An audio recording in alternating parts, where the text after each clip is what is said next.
Hello guys, how are you all? Welcome back to my channel. So, today we are gonna see, what if Naruto proposed Anko in Chunin exam, and subscribe if you enjoy the video, and also check the description. So let's begin the story. Naruto Uzumaki had faced many things in his 12 years of life.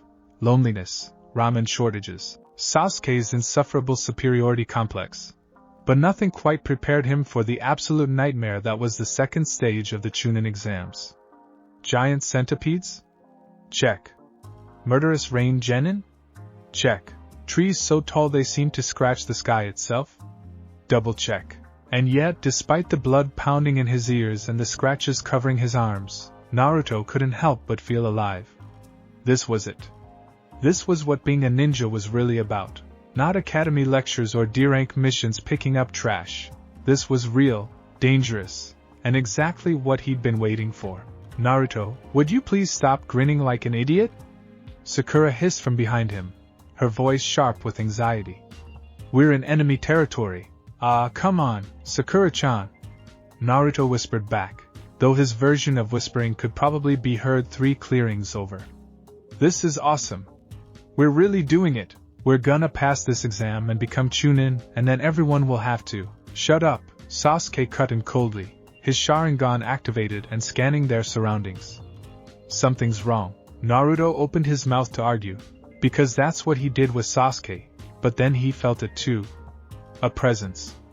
No, multiple presences. The air itself seemed to thicken, becoming heavy with killing intent so powerful it made his stomach churn. From the shadows of the massive trees, 3 figures emerged.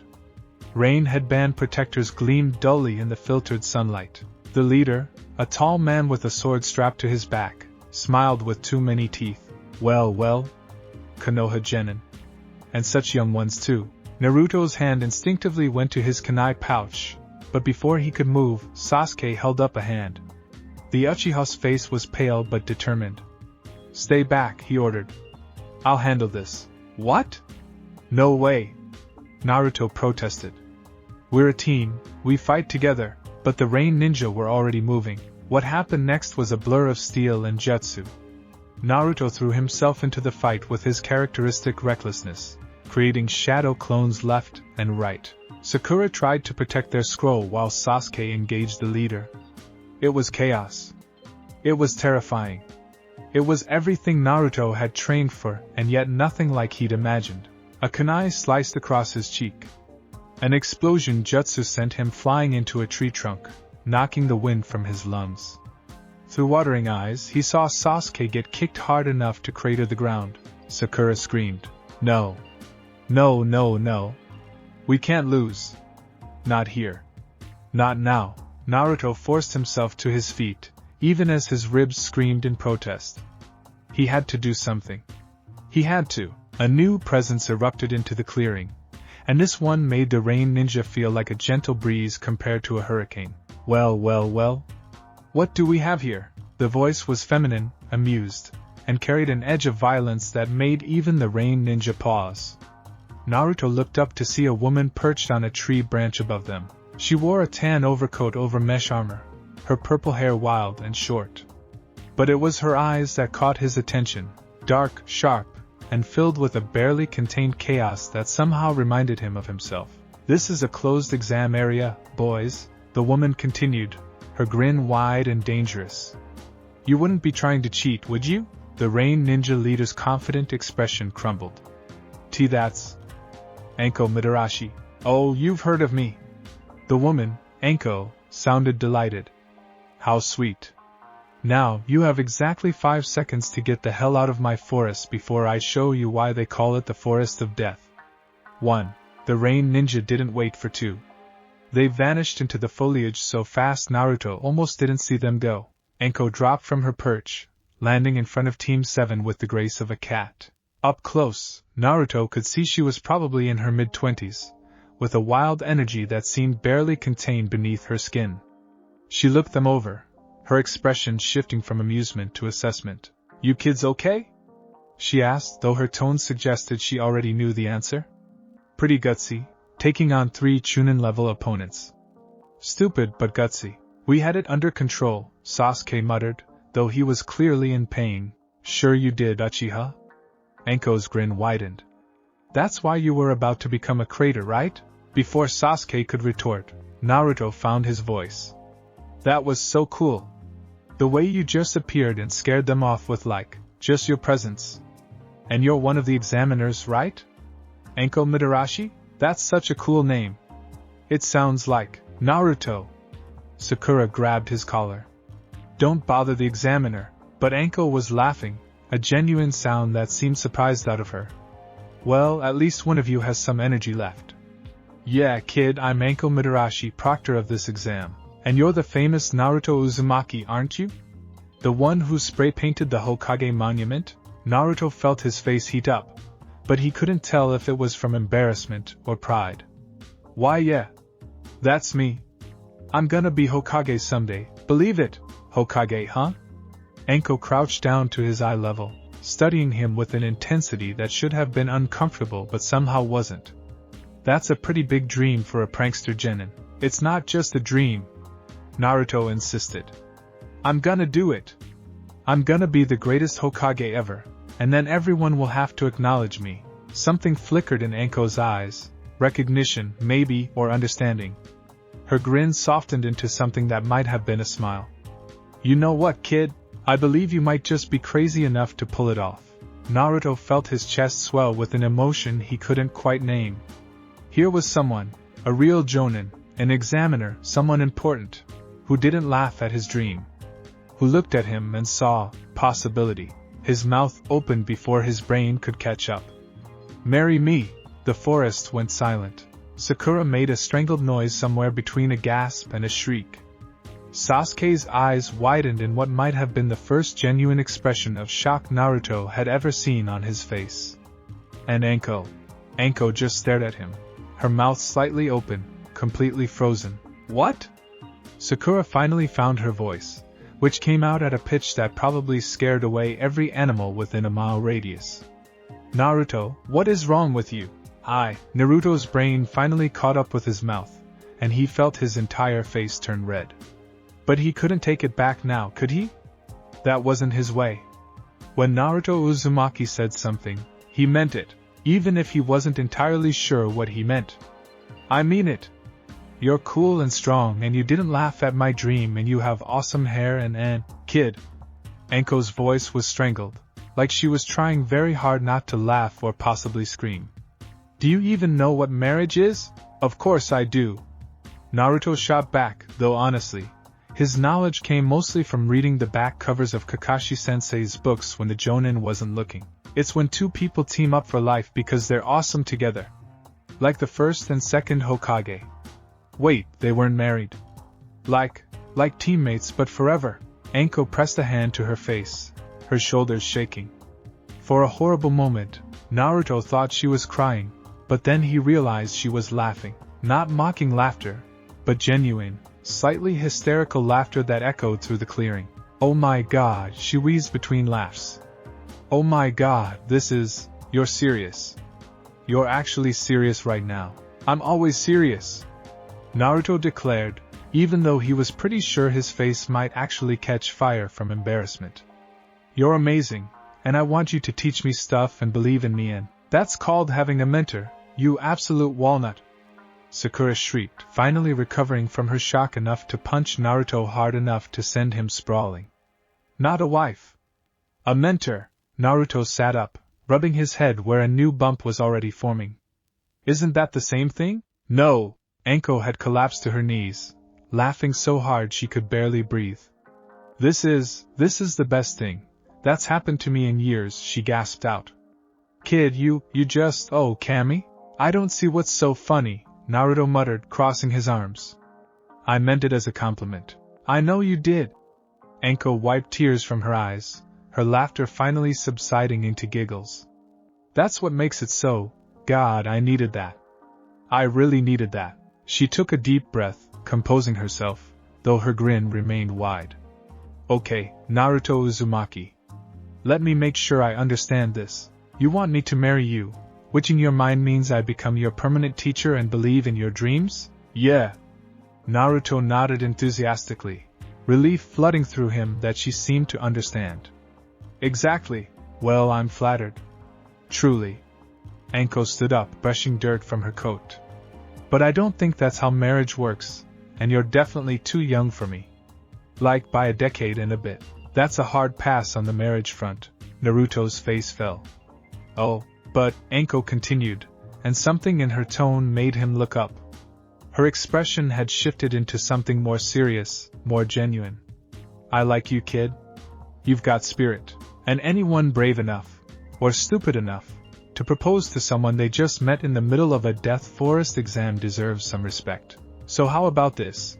You survive this exam, make it to Chunin, and maybe I'll consider taking you on for some training. No marriage required. Really? Naruto's eyes lit up. You mean it? I don't say things I don't mean. Anko's grin turned sharp. But you've got to prove you're worth my time. Show me what the future Hokage can do. Yes.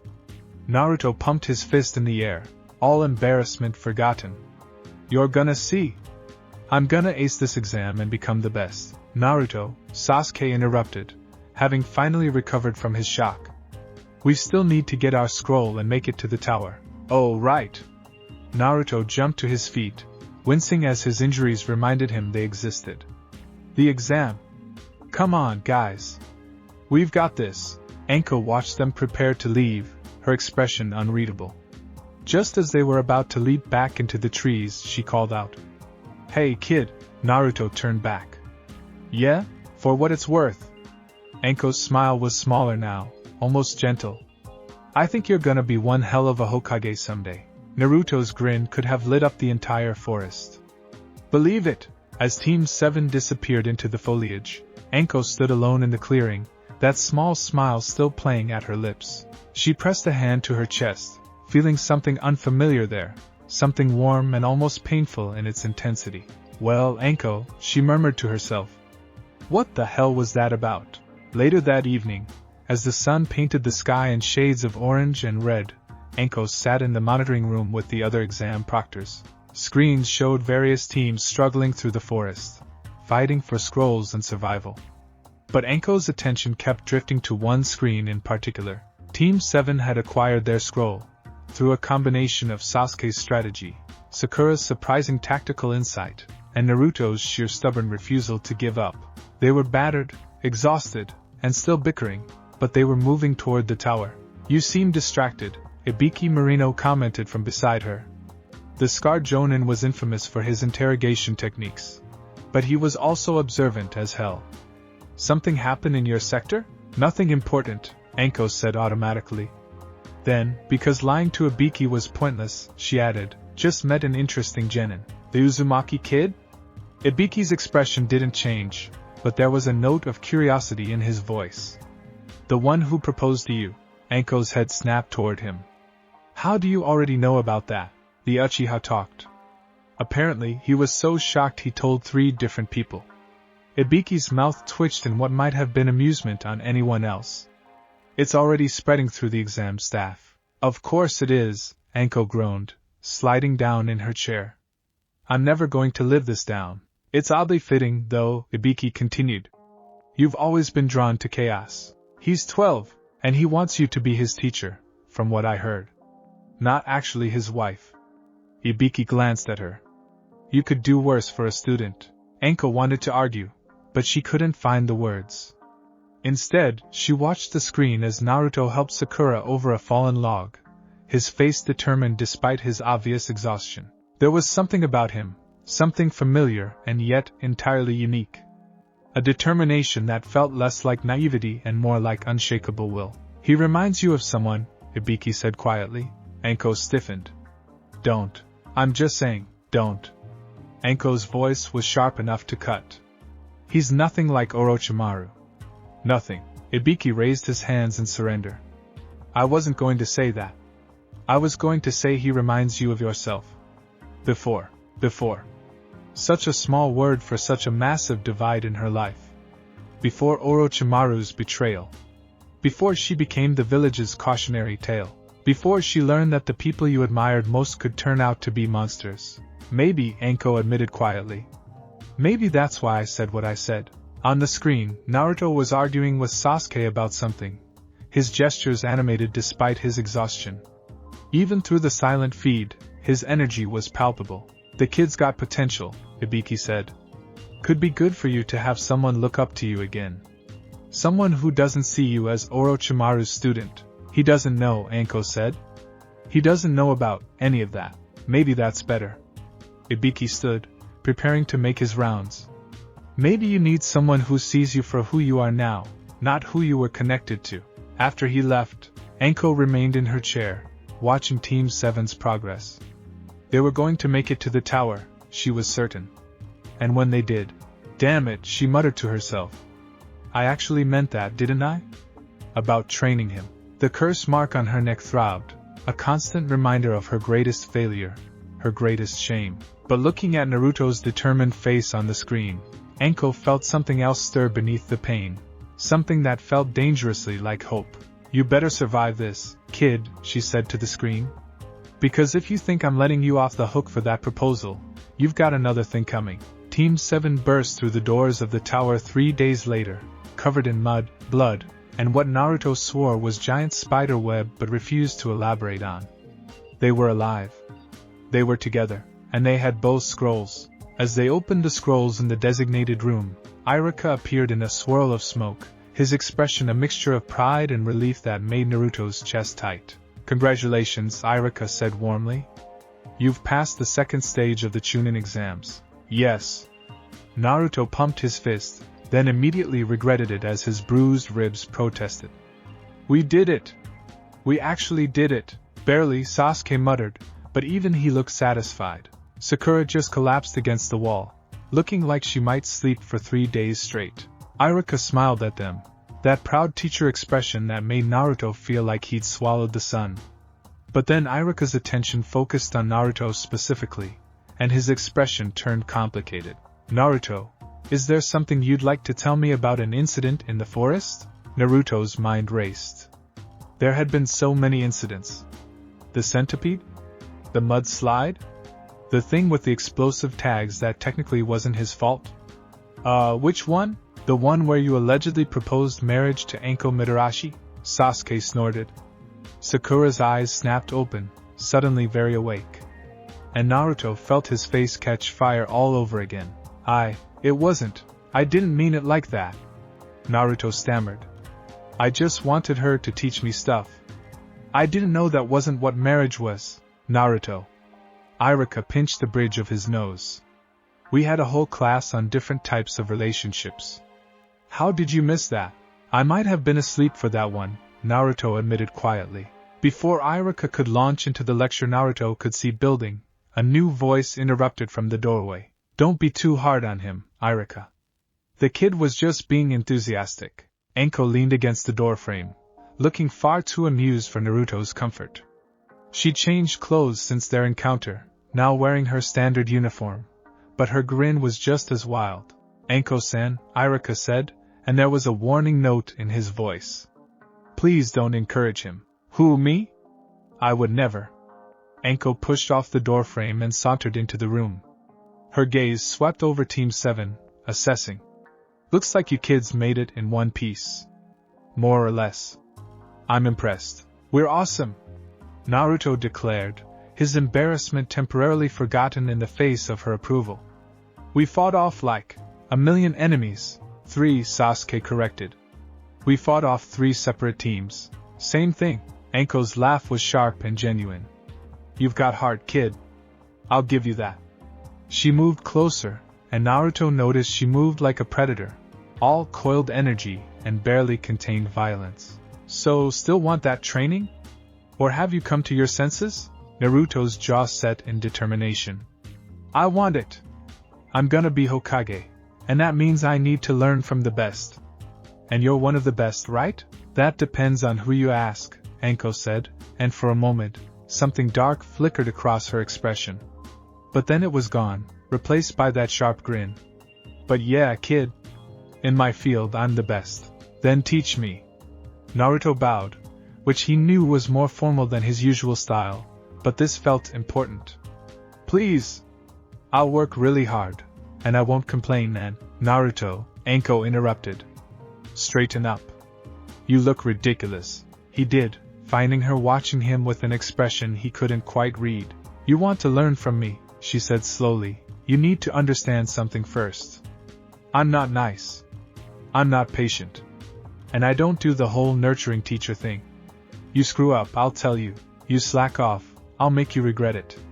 I'm not Iruka-sensei or even Kakashi-sensei. I mean, I'm harsh, and most people can't handle my training style. I can handle it, Naruto insisted. I'm tougher than I look, we'll see about that. Anko glanced at Iruka. You good with this? Or are you gonna tell the Hokage I'm corrupting your favorite student? Iruka looked between them, his expression conflicted. Finally, he sighed. Naruto needs all the help he can get. And I think you might be good for each other. Just try not to teach him anything too crazy? No promises, Anko said cheerfully. Great. Naruto bounced on his feet, pain forgotten in his excitement. When do we start? Can we start now? I know I'm tired, but I can totally. We start after the exams are over, Anko cut him off. First, you need to survive the preliminaries. And the finals if you make it that far. I'll make it, Naruto said with absolute certainty. I'm gonna win the whole thing, that's the spirit. Anko ruffled his hair, and Naruto was surprised by how natural the gesture felt. Now go get some rest, kid. You look like you went 10 rounds with a summoning creature. 2 rounds. Naruto protested. We totally could have done 10. As Team 7 filed out of the room, Naruto looked back to see Anko watching them go. She caught his gaze and winked, making a call-me gesture that he didn't quite understand but felt was probably important. That woman is insane, Sasuke muttered once they were out of earshot. She's amazing, Naruto countered dreamily. You proposed to her. I asked her to teach me. It's different. That is literally not what you said. Guys, Sakura interrupted tiredly. Can we fight about this after I sleep for 3 days? They could, and they would, but for now, Naruto just felt a warm glow in his chest. Anko Mitarashi, Special Jonin, proctor of the Chunin exams, and General Badass, had agreed to train him. Sure, he'd accidentally proposed to her first, and sure, he was probably never going to live that down, but still, someone believed in him. Someone he admired had looked at him and seen potential. That night, as Naruto lay in his assigned room in the tower, too excited to sleep despite his exhaustion, he made a promise to himself. He was going to prove to Anko that her faith wasn't misplaced. He was going to work harder than ever before.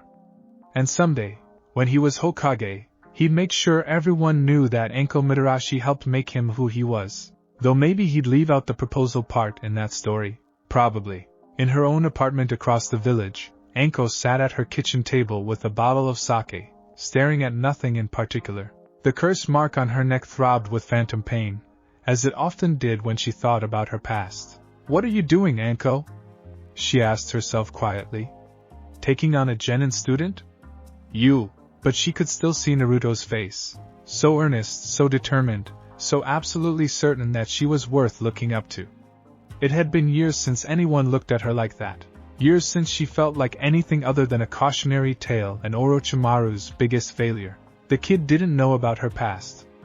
Didn't know about the curse mark, or the betrayal, or the years of being treated like a ticking time bomb by her own village. To him, she was just Anko Mitarashi, badass jonin. Maybe that was enough reason to try. Don't screw this up, she told herself, downing her sake. Kid's trusting you. Don't be like him. Don't be like Orochimaru. But even as she said it, Anko felt that unfamiliar warmth in her chest again. Hope. Terrifying, painful, wonderful hope. Damn it, kid, she muttered with a small smile. What have you gotten me into? Outside, the moon rose over Konoha, casting silver light over the village, and in 2 different places, a jonin and a genin lay awake, both thinking about the strange connection formed in a forest clearing over a misunderstood proposal. Neither could know how much that moment would change their lives. But in a village of ninjas where destiny and choice intertwine like threads in a tapestry, perhaps it was fitting that an accidental proposal would become the foundation of something neither expected but both desperately needed. A chance to prove themselves, a chance to be seen, a chance to forge a bond that would shake the very foundations of what it meant to be teacher and student, mentor and protege. And it all started with 2 words and one very confused 12-year-old boy. Marry me. The forest might have been called the Forest of Death, but on that day, it became the birthplace of something far more powerful than fear. It became the birthplace of hope. In a village of ninja, trained spies, gossips, and information gatherers, secrets had the lifespan of a mayfly. By the time the sun crested over the Hokage monument, bathing Konoha in golden morning light, every shinobi in the village had heard some version of the story. Naruto Uzumaki, the dead last of his academy class, the demon brat, the village pariah, had proposed marriage to Anko Mitarashi. The variations were endless. Some said he'd done it to distract her while his team stole a scroll. Others claimed it was a prank gone wrong. A few romantic souls insisted it was love at first sight. The most popular version, whispered in tea houses and training grounds alike, was that the Uzumaki kid had finally lost what little sense he'd been born with. Hiruzen Sarutobi, the 3rd Hokage, heard about it during his morning briefing. "I'm sorry," he said, setting down his pipe with a calmness that belied his confusion. "Could you repeat that, Ibiki?" Ibiki Moreno stood at attention in the Hokage's office, his scarred face impassive as always. During the second stage of the Chunin exams, Naruto Uzumaki encountered Anko Mitarashi while his team was under attack. After she dispersed the enemy, he allegedly asked her to marry him. Hiruzen was silent for a long moment.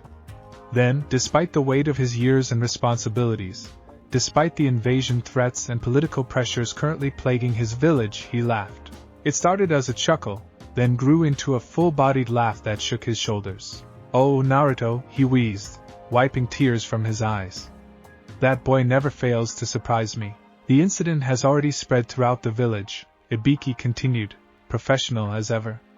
"Several jonin have requested clarification on whether any protocols were violated. There are also concerns about Anko's response." Hiruzen's laughter faded. "What was her response?" "She agreed to consider training him after the exams, pending his performance." Ibiki paused. She seemed amused. Perhaps even touched. "I see." Hiruzen stroked his beard thoughtfully. "And how do you assess the situation? Truthfully?" The boy misunderstood what marriage meant. He wanted a mentor, and used the wrong word. Anko understood this and responded appropriately. Ibiki's expression remained neutral, but there was something in his voice, approval, perhaps. "It may actually be beneficial. Anko hasn't taken a student since, well, and the Uzumaki boy could use guidance from someone who understands what it's like to be judged for things beyond their control." Hiruzen considered this. Anko Mitarashi, brilliant, troubled, carrying the curse mark of Konoha's most notorious traitor, and Naruto Uzumaki, the Nine-Tails Jinchuriki, scorned by the village despite his innocence. Perhaps Ibiki was right. Perhaps they could help each other. Monitor the situation, Hiruzen decided. But don't interfere. If Anko wishes to train Naruto, I see no reason to prevent it. Kami knows the boy needs all the help he can get.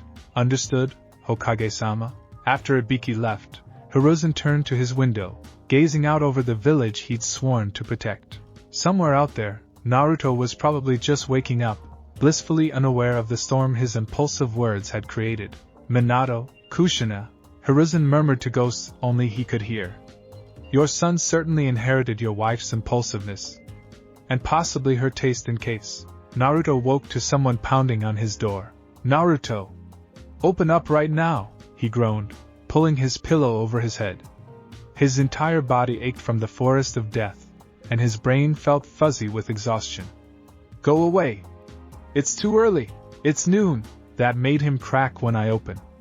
Noon? He'd slept that long? The pounding continued, insistent and increasingly angry. All right. He stumbled out of bed, wearing nothing but his orange boxers, and yanked open the door. "What's the big, Sakura-chan?" Sakura stood in the hallway, flanked by Ino Yamanaka. Both girls wore expressions that promised violence. "You," Sakura said with deadly calm, "have some explaining to do." "Huh!" Naruto rubbed his eyes, still half asleep. "What are you talking about?" "The entire village is talking about how you proposed to Anko Mitarashi." Ino exploded, her composure breaking before Sakura's. "Everyone's saying you've completely lost your mind. Naruto's brain, still foggy with sleep, took several seconds to process this. Then the memories came flooding back. The forest of death, Anko's arrival, his impulsive words. His face went redder than a tomato. That I didn't, it's not what it sounds like. Then what is it? Sakura demanded. Because right now, Billboard Brow and I have been fielding questions all morning about our teammate who apparently proposed to a woman 10 years older than him. Don't call me Billboard Brow, don't call me Ino Pig. I asked her to teach me. Naruto protested over their bickering. I didn't know that wasn't what marriage meant. I thought it was like permanent teammates. Both girls stared at him.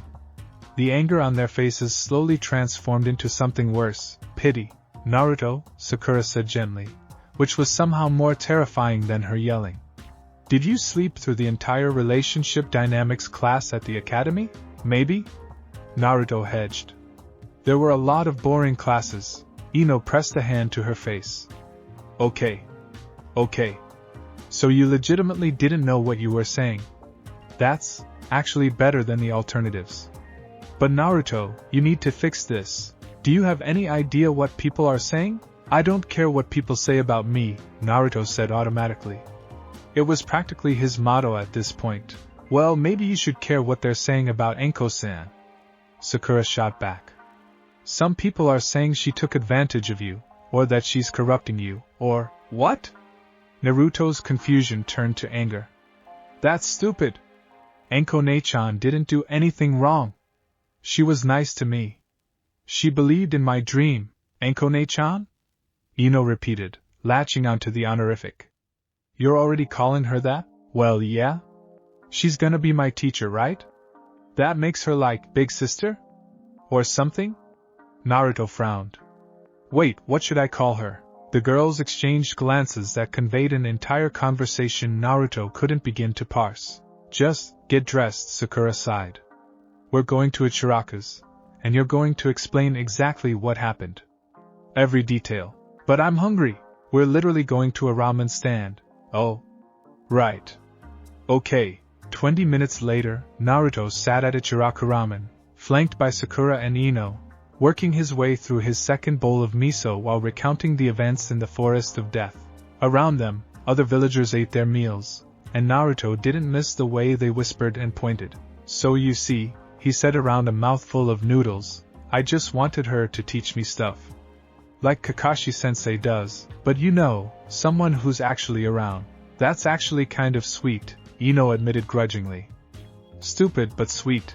Why does everyone keep calling me stupid? Because you proposed to someone without knowing what marriage is. I know what it is now. Tucci, the ramen stand owner, chuckled as he prepared another bowl. You've certainly given the village something to talk about, Naruto. I haven't seen gossip spread this fast since the 4th Hokage started dating that redhead from the academy. Naruto perked up. The 4th Hokage had a girlfriend? That's so cool. What was she like? Tucci's expression softened. She was something special. Reminded me of you, actually, loud, passionate, never gave up. Before Naruto could ask more questions, a new voice interrupted. Well, if it isn't the village's most interesting genin. Naruto turned to find Kakashi leaning against the ramen stand, his visible eye curved in what might have been amusement. Behind him stood the rest of Team 8 and Team 10, Kiba, Hinata, Shino, Shikamaru, Choji, and Ino's teammates. Kakashi-sensei. Naruto grinned. Did you hear? I made it through the second exam. I did hear that. I also heard some other interesting news. Kakashi's eye crinkled further. Something about a proposal? Naruto's face flushed again. Not you too. Naruto asked Anko-san to marry him. Kiba crowed, clearly finding this hilarious.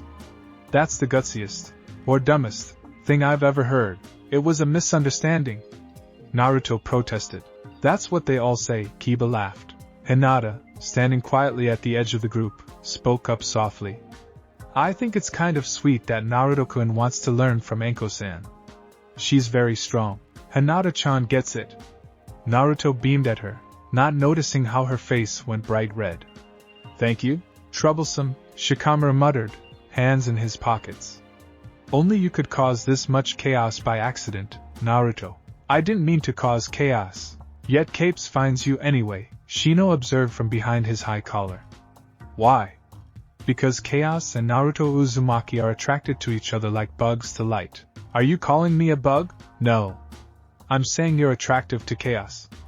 There's a difference. Choji, munching on chips, nodded sagely. You're definitely the most entertaining person in our class, Naruto. Kakashi watched the exchange with his usual unreadable expression. Finally, he spoke up. Naruto, could I have a word? Alone? The laughter died down. Naruto's friends made themselves scarce. Though not too scarce, clearly hoping to eavesdrop. Kakashi gestured for Naruto to follow him a short distance away from the stand. Am I in trouble? Naruto asked, suddenly worried. No, Kakashi said simply. I just wanted to ask, did you mean it? About wanting Anko to train you, of course. Why would I lie about that? Kakashi studied him for a long moment. Anko Mitarashi is complicated, Naruto. She's brilliant and strong, but she's also troubled. She has a difficult past that colors how she sees the world. So? Naruto crossed his arms defensively. I've got a difficult past too. Everyone treats me like I'm gonna explode or something. At least Anko Nechan didn't look at me like that. Nechan? Kakashi's eye widened slightly. You're already calling her that? Everyone keeps asking that.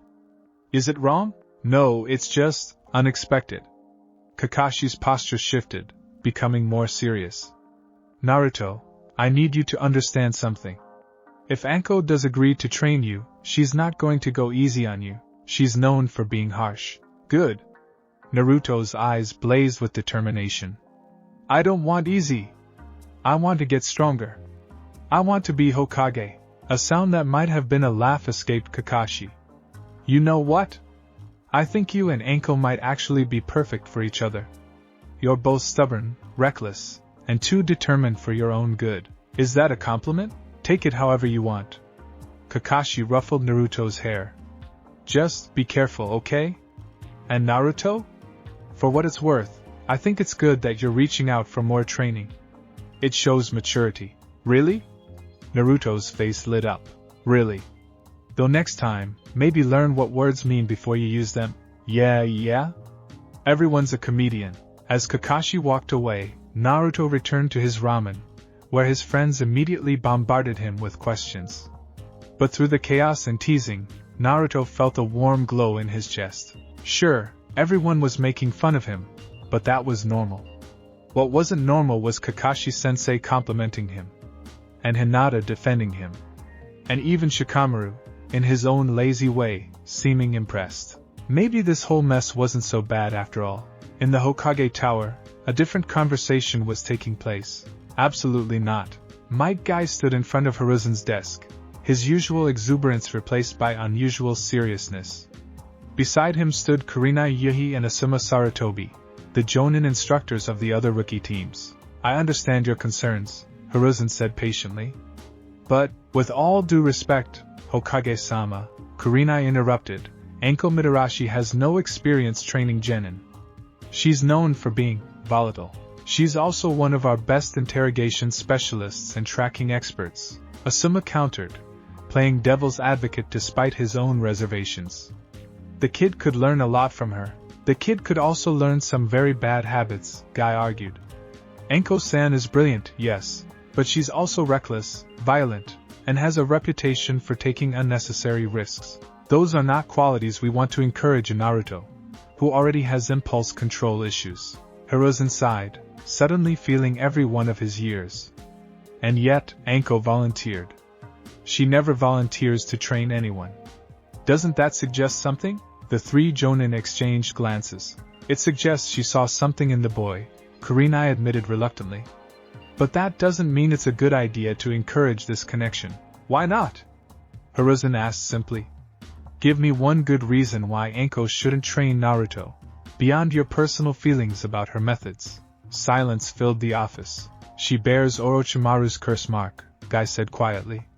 There are concerns about her loyalty. Concerns I've investigated thoroughly and dismissed, Hiruzen said firmly. Anko Mitarashi has proven her loyalty to this village time and again, despite how this village has treated her.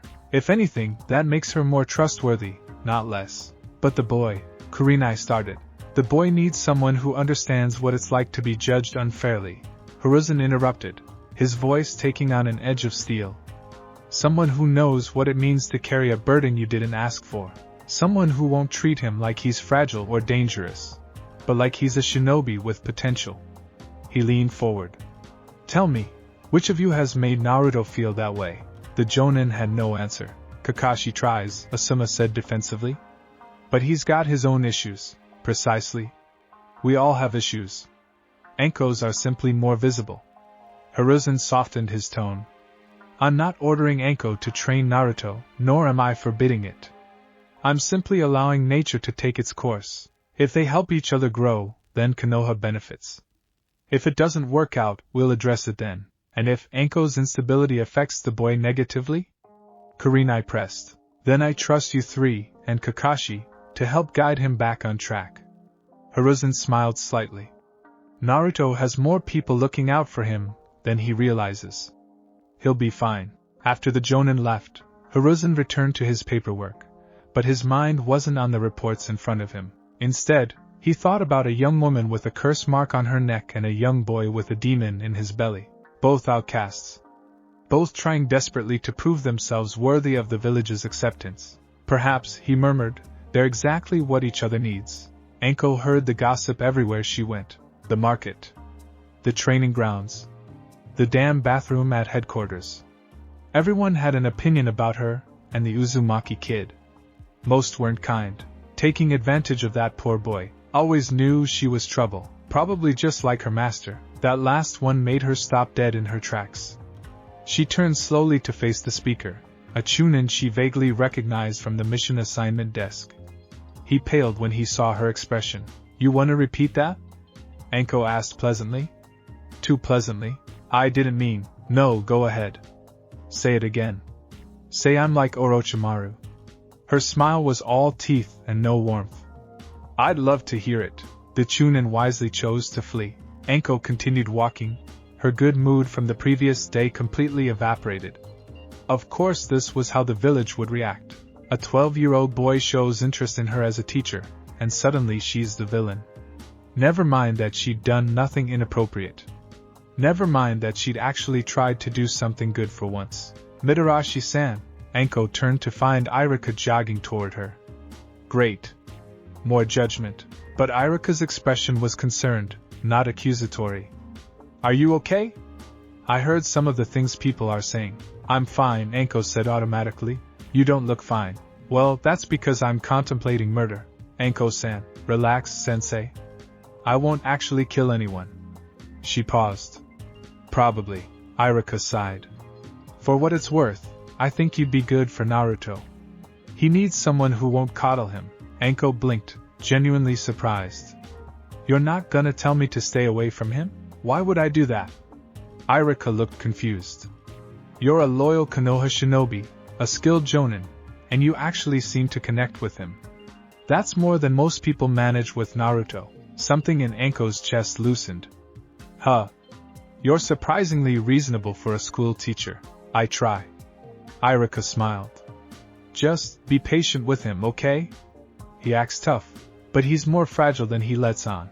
Aren't we all? Anko muttered. After Irika left, Anko found herself wandering toward the memorial stone. She didn't come here often, too many ghosts, but today she felt drawn to it. The names of the fallen stretched on and on, a testament to the village's bloody history.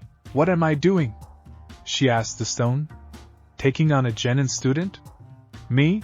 The stone, predictably, didn't answer. He doesn't know about you, she continued, as if talking to Orochimaru's ghost. Doesn't know about the curse mark, or what you did to me, or any of it. He just saw me. Not your student. Not a liability. Just me. The curse mark throbbed, as if in response. I'm not you, Anko said firmly. I'm never going to be you. And I'm sure as hell not going to do to that kid what you did to me. A new voice startled her. Talking to yourself? That's not a good sign. Anko spun to find a woman leaning against a nearby tree. Purple hair, pale skin, and the distinctive marks of the Yamanaka clan. Enoichi's kid, probably. Can I help you? Anko asked coolly. I'm Ino Yamanaka. Sakura's friend. Well, rival. Well, it's complicated. The girl pushed off the tree. I wanted to ask you something about Naruto. You and everyone else in this village. Yeah, but I'm actually asking because I care about the idiot. Ino crossed her arms. Are you seriously going to train him? Maybe. Why do you care? Because Naruto's our friend, even if he drives us crazy. And I don't want to see him get hurt. Anko studied the girl. Blunt, protective, no nonsense. She could respect that. I'm not planning to hurt him, kid. I didn't say you were. But... Ino hesitated. Look, Naruto doesn't let people in easily. When he does, he's loyal to a fault. If you're gonna be his teacher, you can't half-ass it. He deserves better than that. You're pretty gutsy. Lecturing a jonin. Someone has to look out for him. Ino met her gaze steadily. So are you in or not? Because if you're not serious about this, tell him now before he gets attached. Anko felt a smile tugging at her lips. You're alright, Yamanaka. Your friend's lucky to have you. That's not an answer. I'm in, Anko said, surprising herself with the certainty in her voice. I don't do things halfway. If I'm training the brat, I'm training him properly. Ino nodded, satisfied. Good. Just, don't teach him anything that'll get him arrested, okay? No promises. After the girl left, Anko remained at the memorial stone, feeling oddly lighter. A dead last genin, an academy teacher, and a genin girl had all, in their own ways, told her the same thing. They believed she could do this. Maybe they were right. Maybe she could be more than Orochimaru's failed student. Maybe she could be someone's teacher. Someone's, Nei-chan, apparently, whatever the hell that meant coming from Naruto. Alright, kid, she murmured. You better survive these preliminaries. Because I'm apparently doing this. The preliminaries were announced the next day. Too many teams had passed the second exam, so a tournament-style elimination round would determine who advanced to the finals. Naruto stood in the massive arena beneath the tower, surrounded by the other successful candidates, his heart pounding with excitement. This was it. This was his chance to prove himself. The matches will be determined randomly. Hate Gecko, the proctor, announced weekly. When your name appears on the board, you will fight. The match ends when one participant is unable to continue, surrenders, or dies. Naruto swallowed hard but kept his expression confident. The board flickered, displaying the first match, Sasuke Uchiha vs Yoroyakado. Naruto watched his teammate walk to the arena floor, all cold confidence and Uchiha superiority. But he also saw the tremor in Sasuke's hands, the way he held his neck. Something was wrong with the team, had been wrong since their encounter with that weird snake lady in the forest. The match was brutal and quick. Sasuke won but barely, and had to be carried away by Kakashi immediately after. More matches followed. Shino defeated Zaku. Kankuro defeated Masumi. Sakura fought Ino in a match that ended with both girls knocked out simultaneously, resulting in a double elimination that had both teams groaning. Then Naruto's name appeared on the board.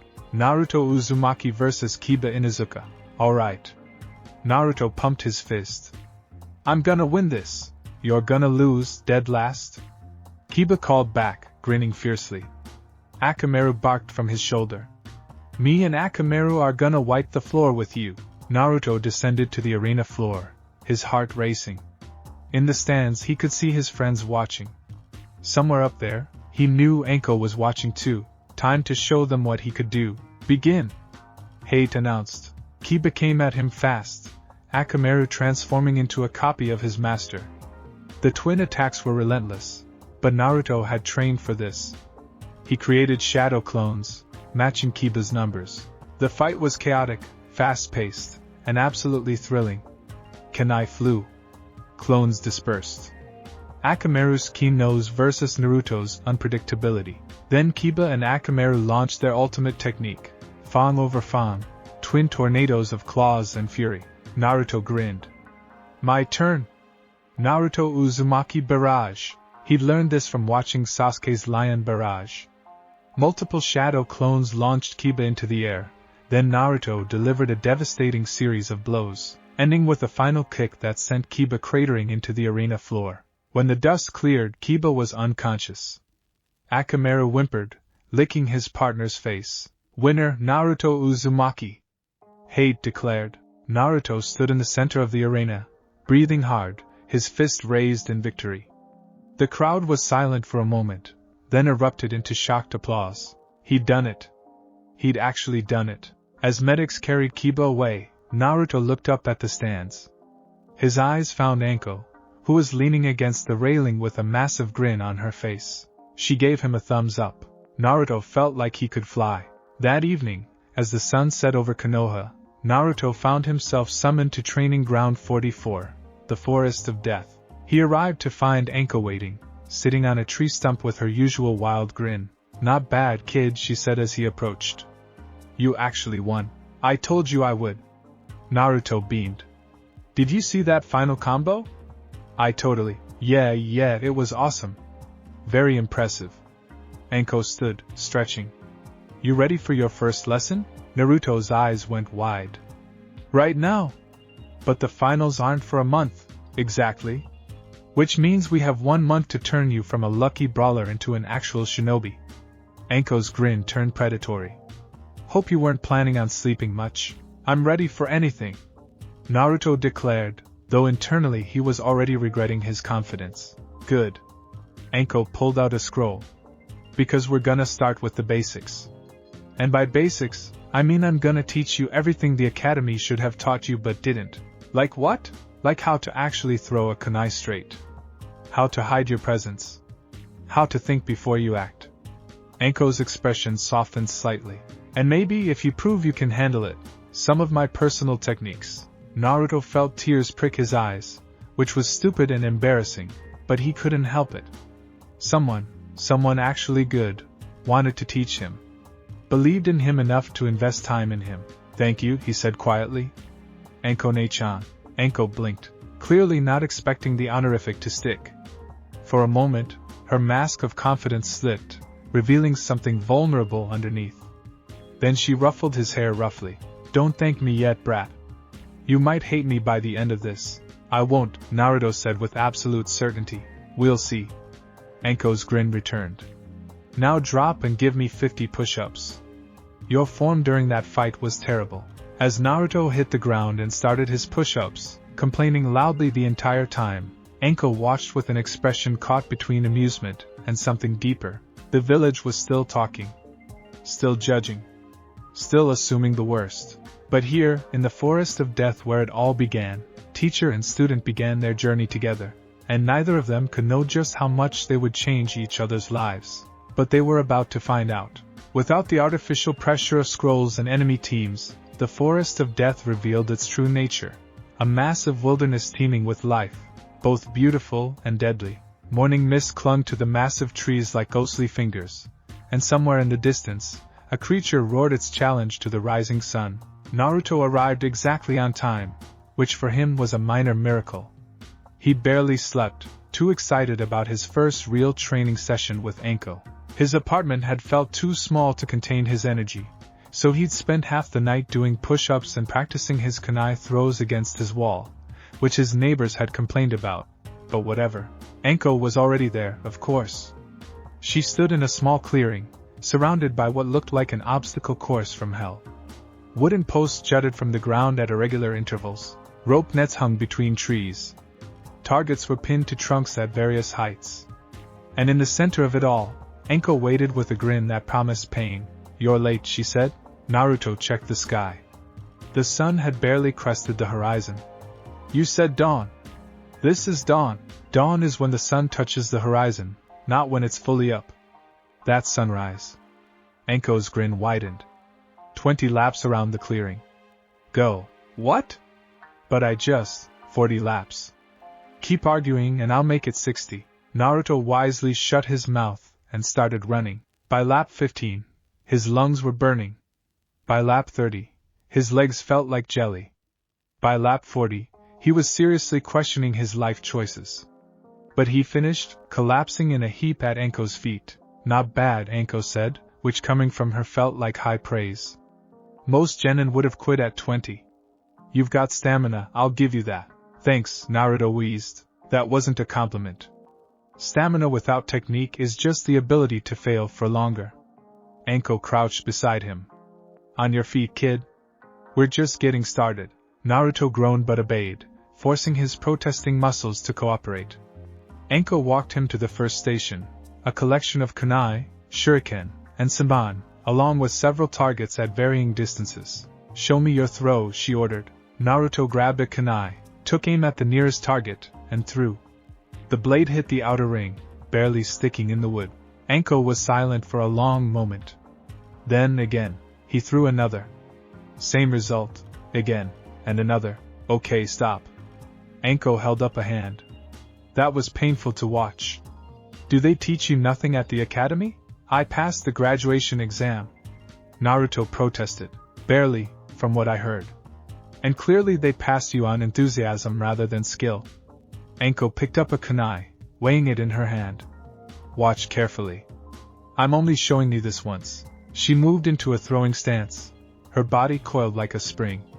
Her arm came forward in a smooth, fluid motion, and the kunai flew straight and true, embedding itself dead center in the target with a solid thunk.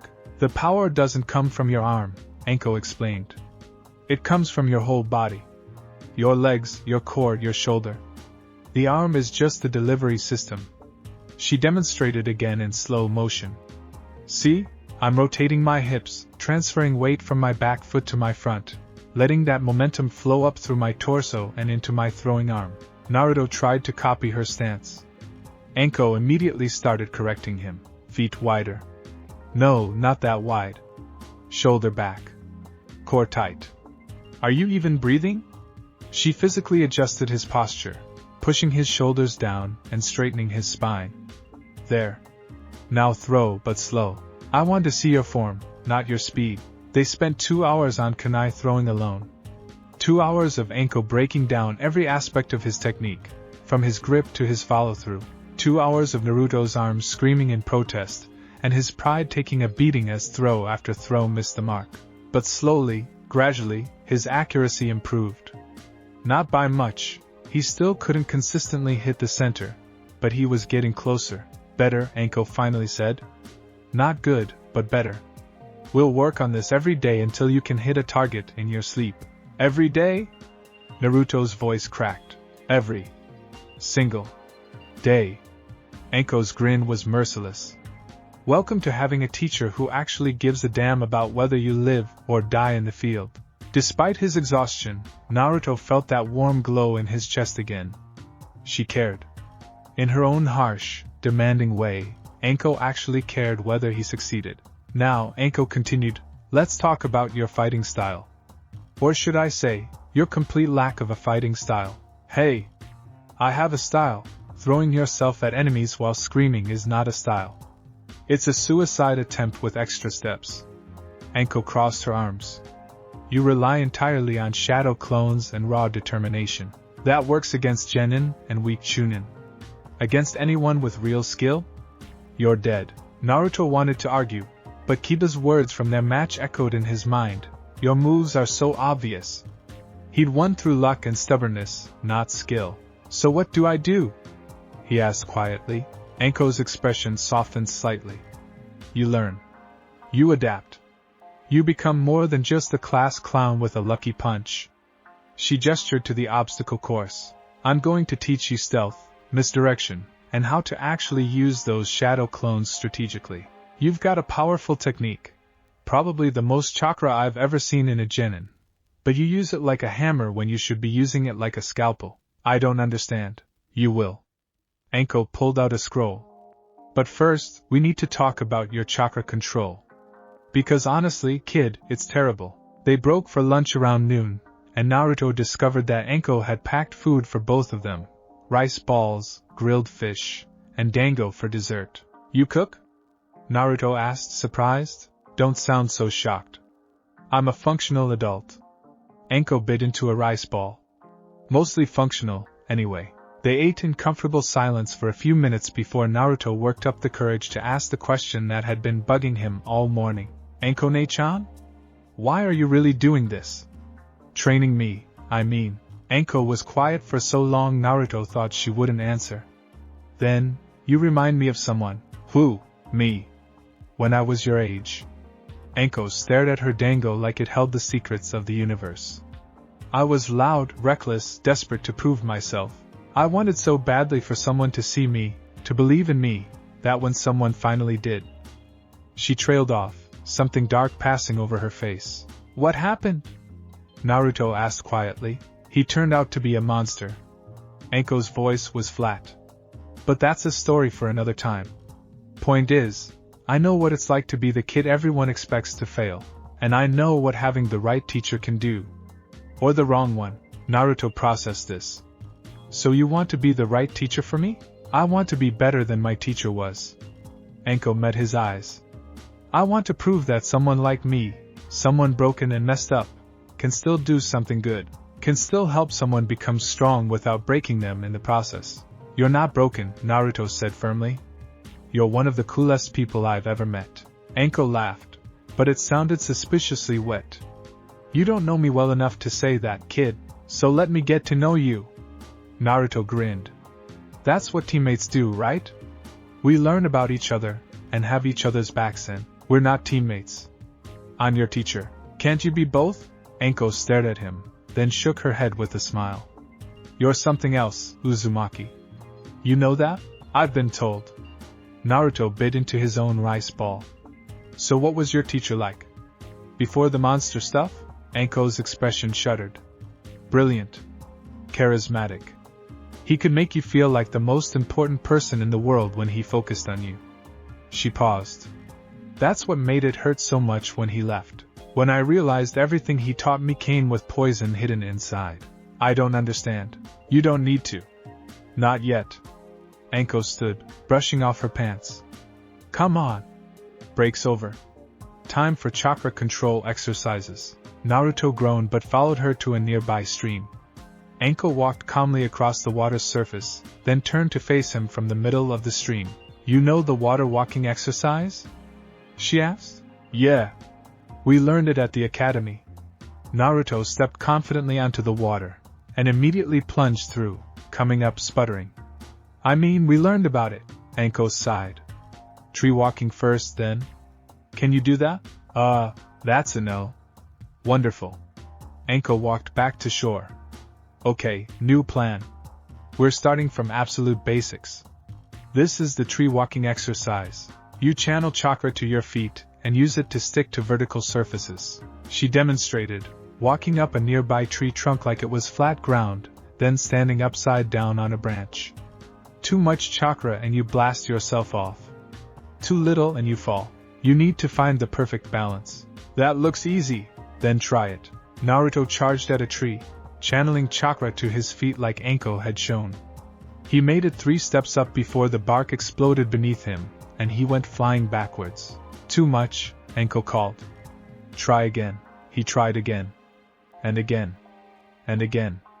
Each attempt ended with him either blasting off the tree or sliding back down. After the 20th attempt, he was covered in bark dust and seriously frustrated. This is impossible. It's not impossible. You're just impatient. Anko appeared beside him. Your chakra control is actually worse than I thought. With your reserves, you should be able to do this easily. But you're used to just flooding everything with power. You need to learn finesse. How? Practice. Lots and lots of practice. Anko marked a line on a tree with a kunai. Your goal, make it to this line. Once you can do that consistently, we move the line higher. That's only like 10 feet up. Then it should be easy, right? Anko's grin was challenging. Naruto glared at the tree, then at Anko, then back at the tree. Fine. I'll do it. Good. I'll be timing you. Anko pulled out a stopwatch. You've got until sunset. Go. By the time the sun began its descent toward the horizon, Naruto was exhausted, frustrated, and covered in so much tree bark he looked like a forest creature. But he'd made it to the line. Barely. Not bad for a first day, Anko said, and she actually sounded impressed. Most people take a week to get this far. Really? Naruto perked up. Really? You've got determination, I'll give you that. Stupid, stubborn determination, but determination nonetheless. Anko tossed him a canteen of water. Drink. Then we're going to talk about your diet. My diet? Naruto chugged the water gratefully. Let me guess. Instant ramen for breakfast, instant ramen for lunch, and for dinner you mix it up with instant ramen? Naruto had the grace to look sheepish. Sometimes I have pork ramen instead of chicken? Kami, help me, you're going to give yourself malnutrition. Anko pinched the bridge of her nose. Okay, new rule, I'm making your meal plan. You need actual protein, vegetables, and nutrients if you're going to train at this intensity. But ramen is delicious, I know. You can still have it.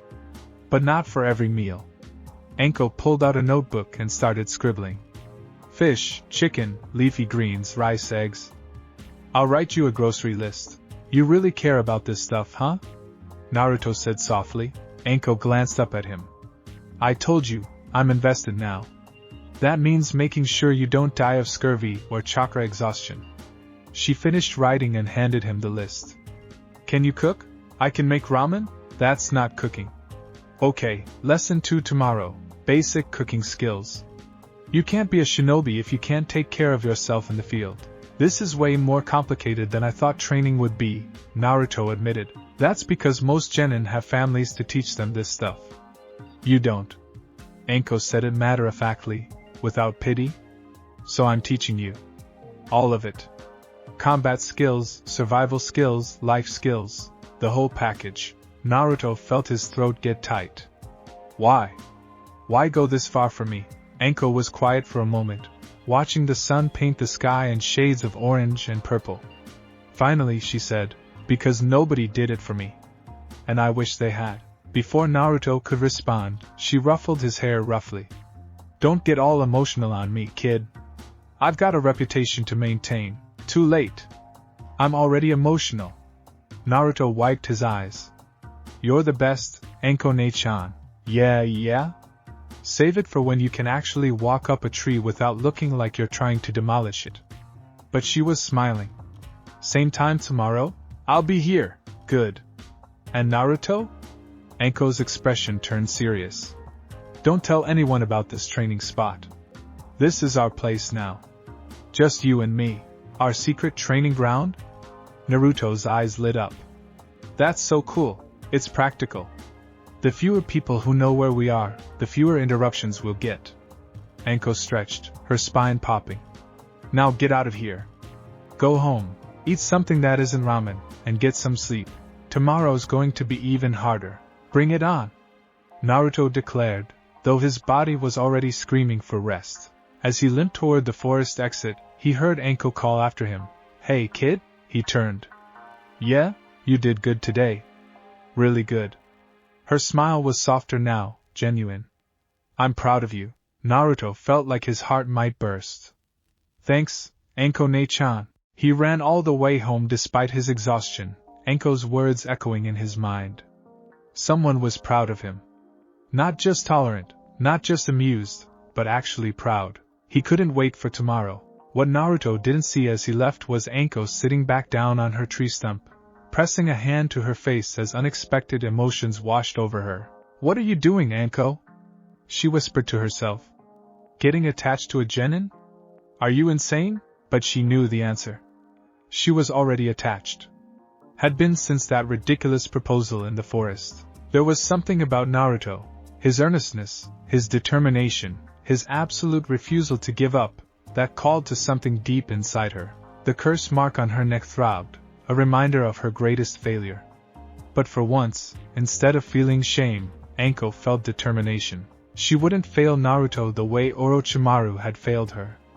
She wouldn't twist his strength into something ugly. She would help him grow into the shinobi, and the person he was meant to be, even if it meant confronting parts of herself she'd rather leave buried. You better appreciate this, kid, she muttered, standing up. Because I'm about to become the most annoying teacher you've ever had. Across the village, in the Hokage's office, Hiruzen watched through his crystal ball as Anko left the training ground. He'd been monitoring their session, not out of distrust, but out of curiosity and concern. What he'd seen had surprised him. Anko Mitarashi, known for her violence and volatility, had been patient, thorough, demanding but fair. She'd pushed Naruto hard, but never beyond what he could handle. And more importantly, she'd shown genuine care for his well-being, from packing lunch to planning his diet. Well, Hiruzen murmured, smiling around his pipe. Perhaps I made the right call after all. A knock at his door interrupted his thoughts. Enter. Kakashi stepped in, his visible eye creased with curiosity. You wanted to see me, Hokage-sama? Yes. I wanted to discuss Naruto's training. Hiruzen gestured to a chair. Specifically, how it might affect your own teaching duties with Team 7. Kakashi sat, looking wary. I heard about Anko taking him on. Is that going to be a problem? On the contrary, I think it might be exactly what he needs. Hiruzen pulled out Naruto's academy file. Look at this. Terrible grades, barely passing marks in most subjects, but extraordinary scores in determination and chakra capacity. The boy has potential, but he's been failed by the system. I'm aware, Kakashi said quietly.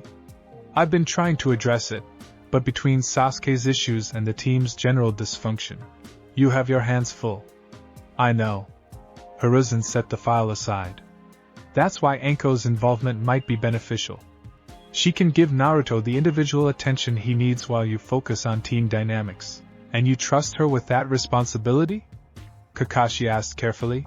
I trust that she and Naruto have something in common. Both have been judged unfairly for circumstances beyond their control. Sometimes the best teachers are the ones who understand their students' struggles firsthand. Kakashi was silent for a moment, then nodded. I'll support it. But I'll also keep an eye on the situation. I would expect nothing less. Hiruzen smiled. Naruto is lucky to have so many people looking out for him, even if he doesn't realize it yet. After Kakashi left, Hiruzen returned to his paperwork, but his mind remained on the unlikely pair training in the Forest of Death, a Jinchuriki and a curse mark bearer. A pariah and an outcast. A student and a teacher. Perhaps they would fail. Perhaps the village's concerns would prove justified. But perhaps, just perhaps, they would prove everyone wrong. Hiruzen was betting on the latter. That night, Naruto sat in his small apartment, studying the grocery list Anko had given him. Fish, vegetables, eggs, rice. Real food, not just instant ramen. He looked at his usual stack of cup ramen on the counter, then back at the list. With a decisive nod, he grabbed his wallet, embarrassingly light, as usual, and headed out to the market. If Anko was investing this much in him, the least he could do was take her advice seriously. As he walked through the evening streets, he noticed people staring and whispering. Some looks were hostile, others merely suspicious. Normally, this would bother him, make him want to act out or prove himself through pranks. But tonight, he just smiled and kept walking. Let them stare. Let them whisper. He had someone who believed in him now. Someone who saw his potential and was willing to help him reach it. Everything else was just noise. At the market, the clerk looked surprised when Naruto asked for actual ingredients instead of instant ramen. You feeling okay, kid? Better than okay, Naruto grinned. I'm in training. Training, huh? For what? For becoming Hokage, believe it. The clerk chuckled, not unkindly. Well, good luck with that. Here's your fish. As Naruto walked home with his groceries, he felt lighter than he had in months. Tomorrow he'd train again.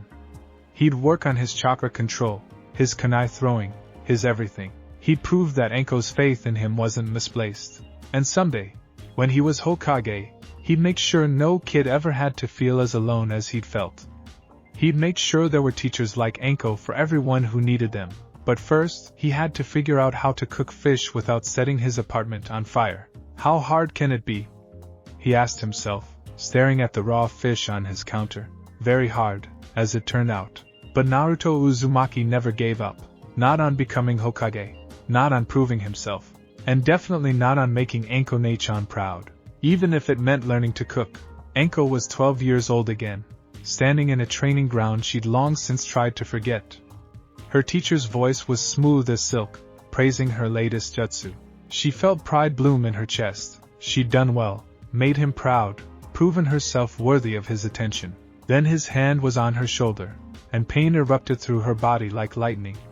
The curse marks spreading across her skin, burning, consuming, rewriting something fundamental in her very being. His voice, no longer kind, Don't disappoint me, Anko. She woke with a gasp, her hand flying to her neck where the curse mark throbbed with phantom pain. Sweat soaked her sheets. Her breath came in ragged gasps. Just a dream, she muttered, forcing herself to sit up. Just a damn dream. But it wasn't just a dream. It was a memory.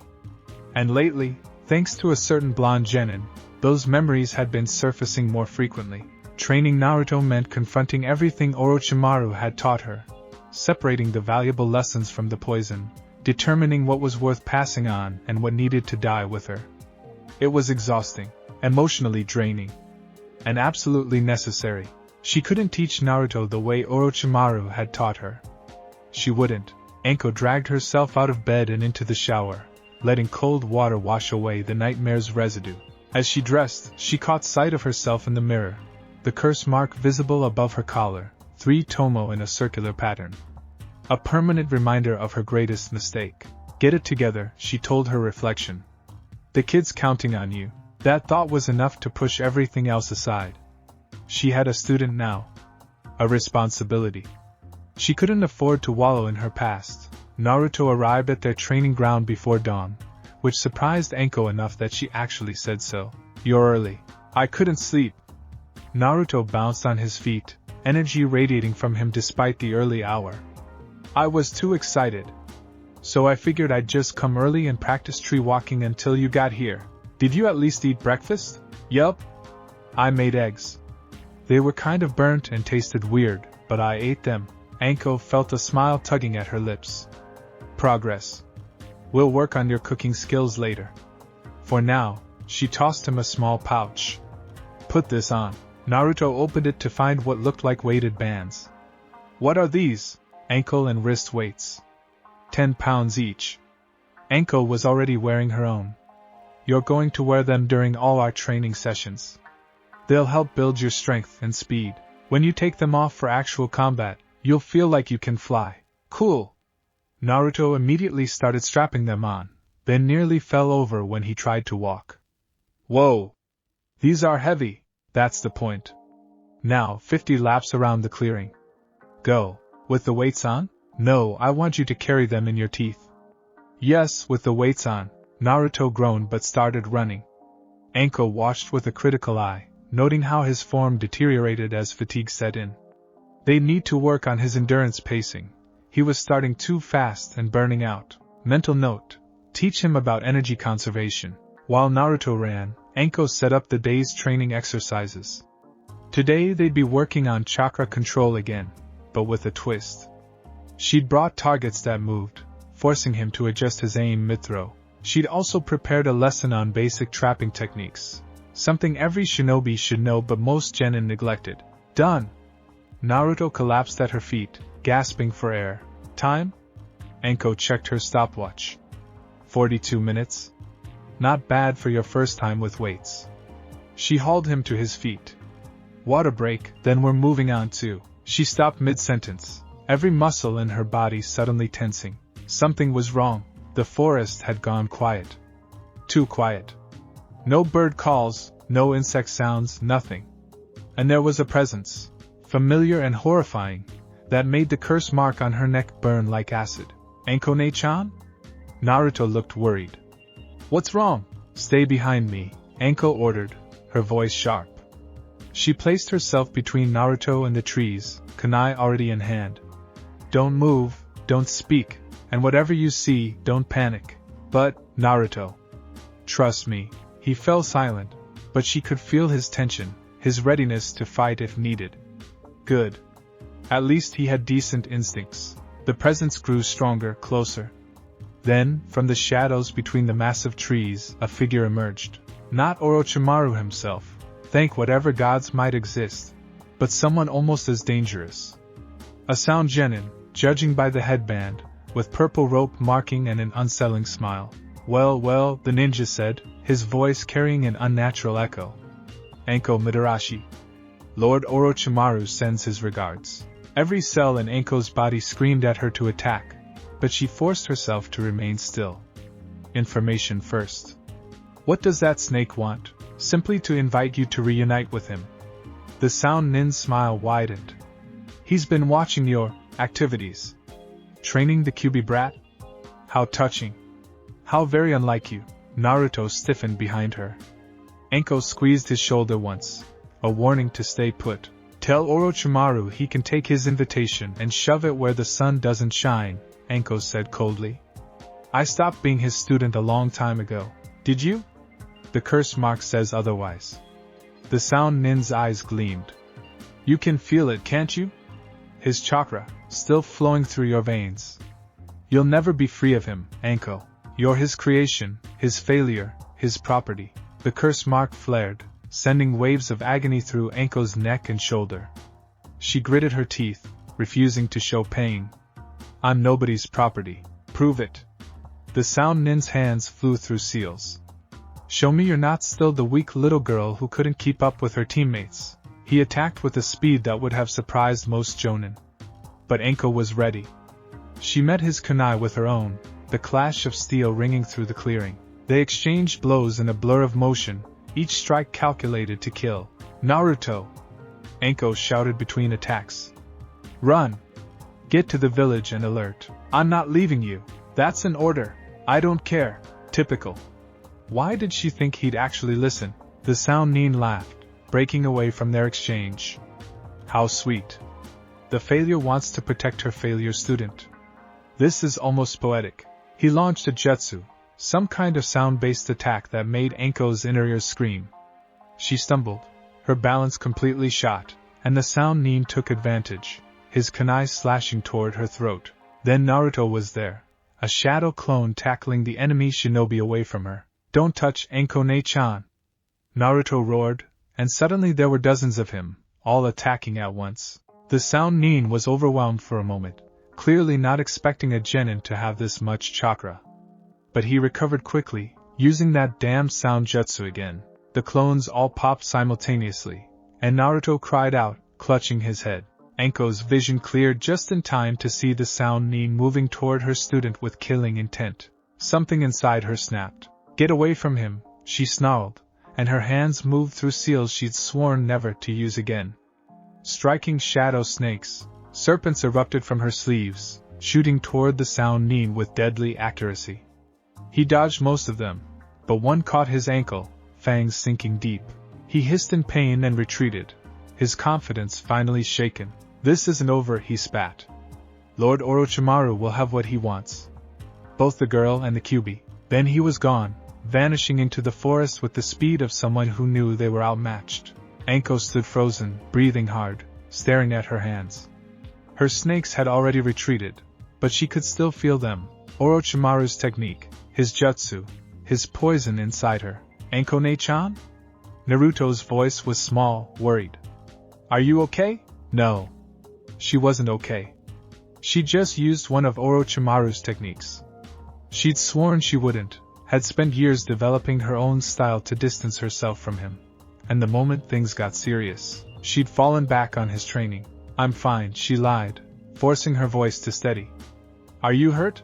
Just a headache from the sound thing. Nothing serious. Naruto moved closer, his blue eyes full of concern. Who was that? And why did he mention Orochimaru? Anko closed her eyes.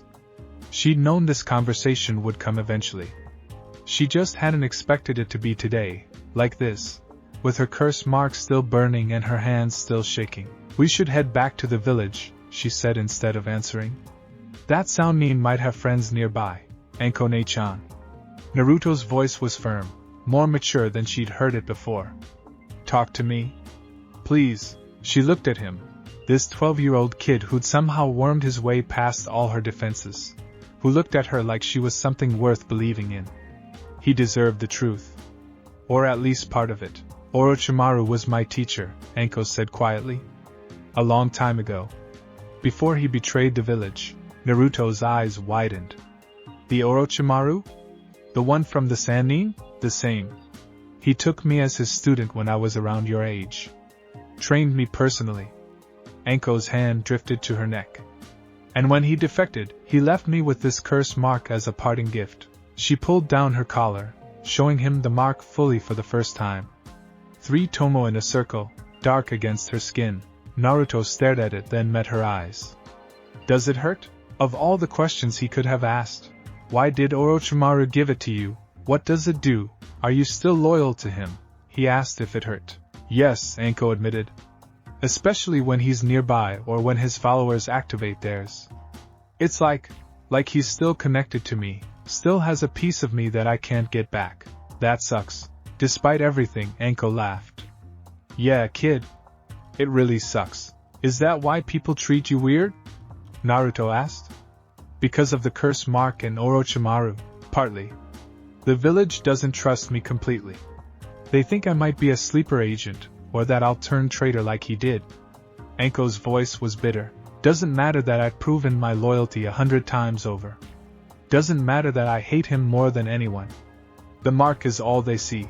Naruto was quiet for a long moment. Then I get it. You get it? Yeah. People look at me and all they see is something I didn't choose. Something that was done to me when I was a baby. They don't see me, just the thing they're afraid of. Naruto's hands clenched into fists. It's not fair. You're not Orochimaru. You're Anko Ne-chan. You're awesome and strong and you're teaching me even though you don't have to. That's what matters. Anko felt her throat get tight. Kid, and I don't care what that Sannin said. You're not a failure. You're one of the strongest people I know.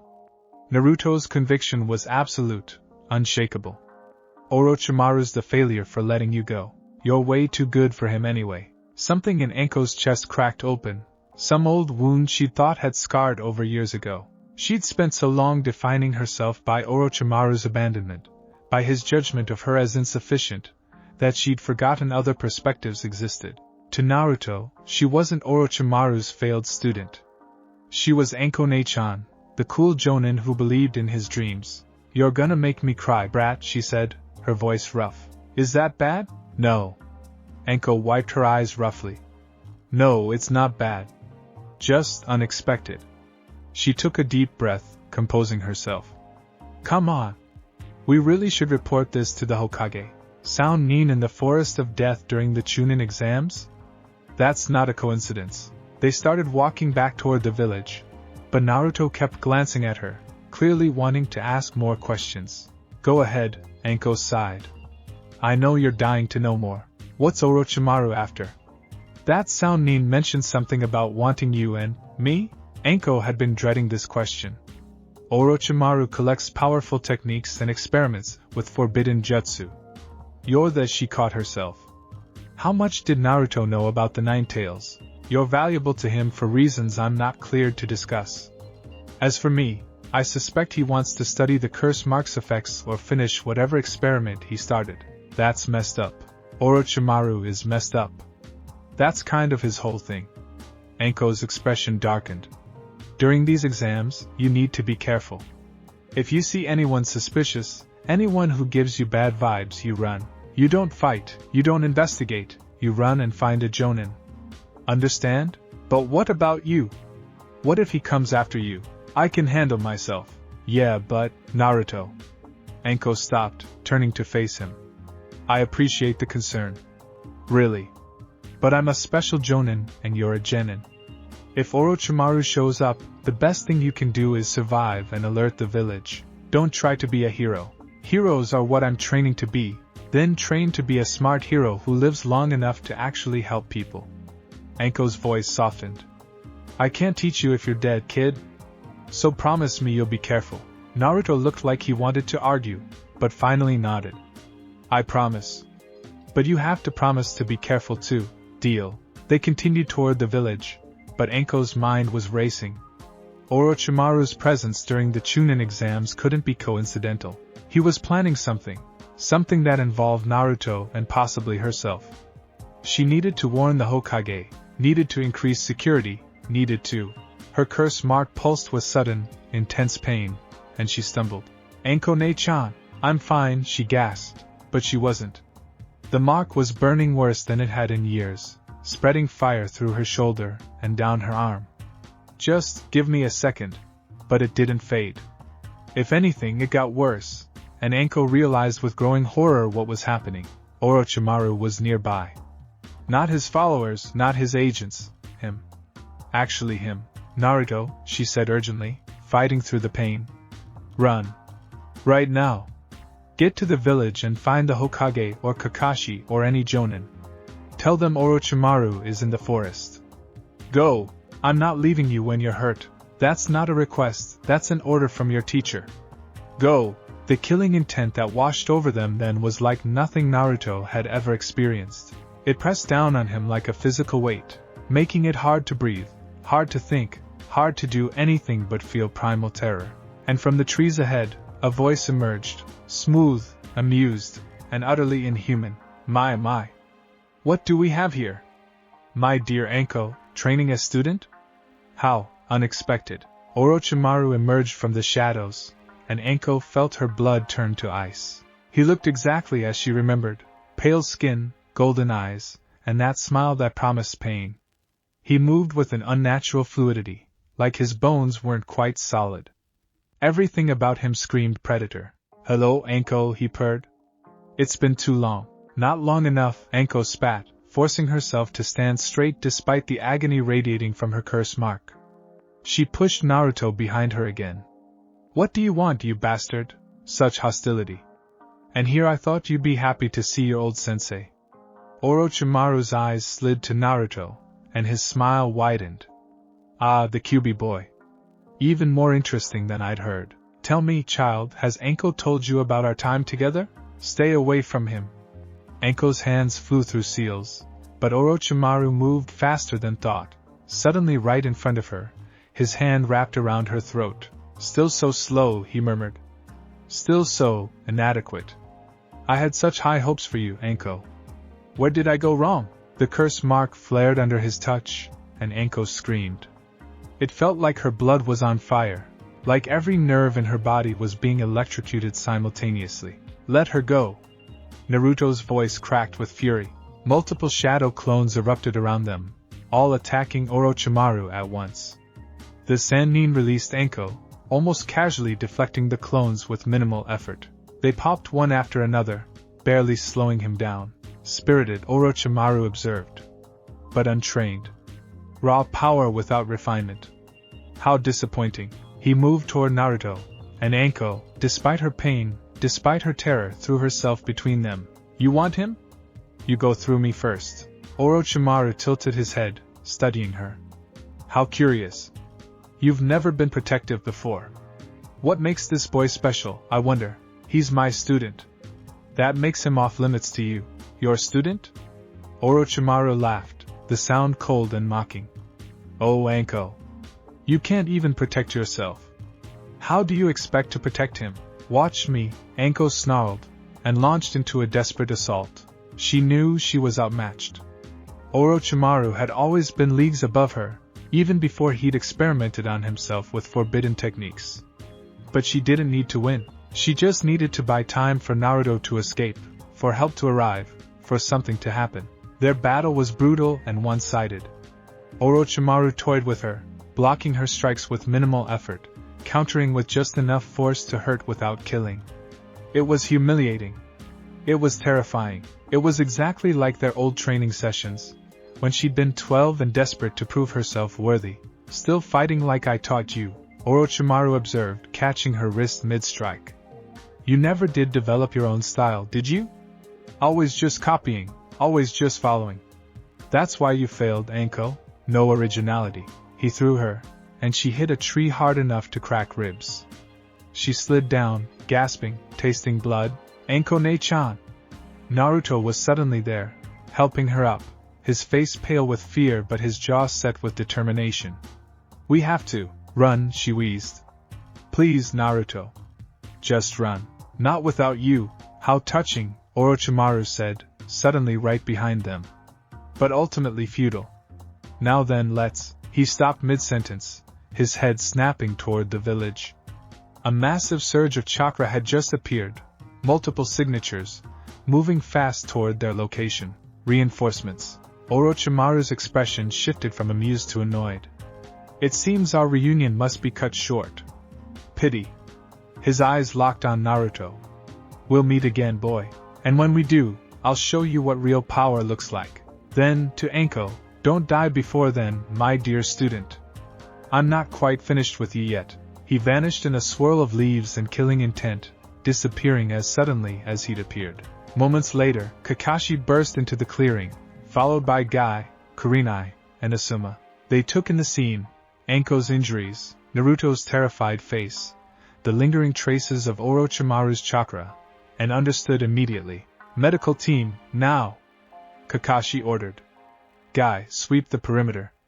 Kurenai, take Naruto to the Hokage. Asuma, with me. I'm not leaving her. Naruto protested as Kurenai tried to pull him away. Kid. Anko forced herself to smile despite the pain. I'm okay. Go with Kurenai-sensei. Tell the Hokage everything. But, that's an order, student. Her voice was firm. Go. Naruto's eyes were wet, but he nodded and let Kurenai lead him away. As soon as he was gone, Anko let her facade crumble, slumping against Kakashi as her legs finally gave out. He was here, she whispered. Orochimaru was here, and I couldn't. I couldn't even. You protected your student, Kakashi said quietly. That's what matters. I couldn't stop him. I wasn't strong enough. I've never been strong enough. The words tumbled out, years of insecurity and self-hatred finally breaking free. He was right. I'm still that weak little girl who couldn't keep up. I can't do this, Kakashi. I can't protect Naruto from him. I can't even protect myself. Anko, he's going to come back. And when he does, he's going to take everything from me again. Naruto, my chance to be more than his failed experiment, everything. She was crying now, couldn't stop herself. I should never have agreed to train him. I should have known I'd just failed him like I failed Orochimaru. You didn't fail Orochimaru, Kakashi said firmly. He failed you. There's a difference. The medical team arrived then, interrupting whatever Anko might have said. They started treating her injuries, but the physical wounds were nothing compared to the psychological damage. Orochimaru had found her again. Had proven, once again, that she was nothing compared to him. And worst of all, he'd seen Naruto. Shown interest in him. She'd put her student in danger just by existing in his life. As the medics worked, Anko closed her eyes and tried not to think about the look on Naruto's face when Orochimaru had thrown her aside like a ragdoll. The fear. The realization that his teacher, his Anko-ne-chan, wasn't the invincible badass he thought she was. She'd let him down, just like she let everyone down. In the Hokage's office, Naruto recounted everything through tears of frustration and fear. Hiruzen listened gravely, his expression growing darker with each detail. When Naruto finished, the Hokage was silent for a long moment. Lord Hokage, Naruto said, his voice shaking but determined. You have to do something. Orochimaru hurt Anko-ne-chan, and he said he was coming back. And, peace, Naruto. Hiruzen raised a hand. I understand your concern. Orochimaru's presence is indeed troubling, and we'll be taking immediate action to increase security. He studied the boy. But I'm more concerned about you right now. Are you injured? No, but then you need to rest. What you experienced today would traumatize most Jonin, let alone a genin. I don't want to rest. I want to train. I want to get strong enough so that next time, I can actually help. Naruto's fists clenched. Anko-ne-chan got hurt protecting me. If I'd been stronger, better, faster, you did exactly what you should have done, Hiruzen interrupted gently. You stayed with your teacher, you fought when necessary, and you survived to report what happened. That's not weakness, Naruto, that's wisdom. But she needed me, and I was useless. You were a student facing one of the most dangerous shinobi alive. There's no shame in being outmatched. Hiruzen stood, walking around his desk to place a hand on Naruto's shoulder. What matters is what you do next. You can let this defeat you, or you can use it as motivation to grow stronger. Naruto wiped his eyes angrily. I'm going to grow stronger. I'm going to get so strong that nobody can ever hurt the people I care about again. Good. Hiruzen smiled sadly. But remember, Naruto, strength isn't just about power. It's about wisdom, compassion, and knowing when to ask for help. Even the strongest shinobi can't protect everyone alone. I know. But I can try. After Naruto left, Hiruzen returned to his desk, his expression grim. He pulled out his crystal ball and focused on the hospital, where Anko was being treated. The physical injuries would heal. But the psychological wounds, those would take much longer. Orochimaru had always known exactly how to hurt his former student. And now he'd done it again, right when Anko had finally started to heal. "Damn you, Orochimaru," Hiruzen muttered.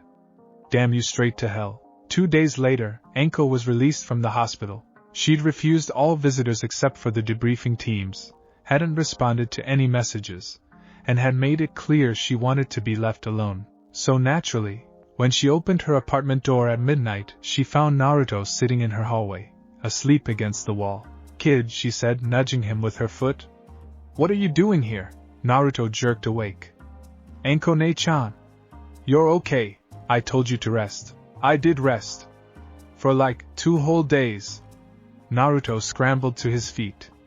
"I tried to visit you in the hospital, but they said you weren't seeing anyone, so I figured I'd wait here instead." "For 2 days? Not the whole time. Just a few hours each night. After training." He looked at her anxiously. "Are you really okay? Your ribs were broken and you had internal bleeding and..." "I'm fine. Medical ninjutsu is pretty advanced." Anko leaned against her doorframe, suddenly exhausted. "You should go home. Can we talk first? Please?" Every instinct told her to say no, to push him away, to end this before she hurt him worse. But looking at his earnest face, those blue eyes full of concern, she couldn't do it. "Fine. 5 minutes. She led him into her apartment, small, Spartan, with barely any personal touches. Naruto looked around curiously but didn't comment on the lack of decoration. "So," Anko said, dropping onto her couch. "Talk." Naruto sat across from her, fidgeting. "Are you going to stop training me?"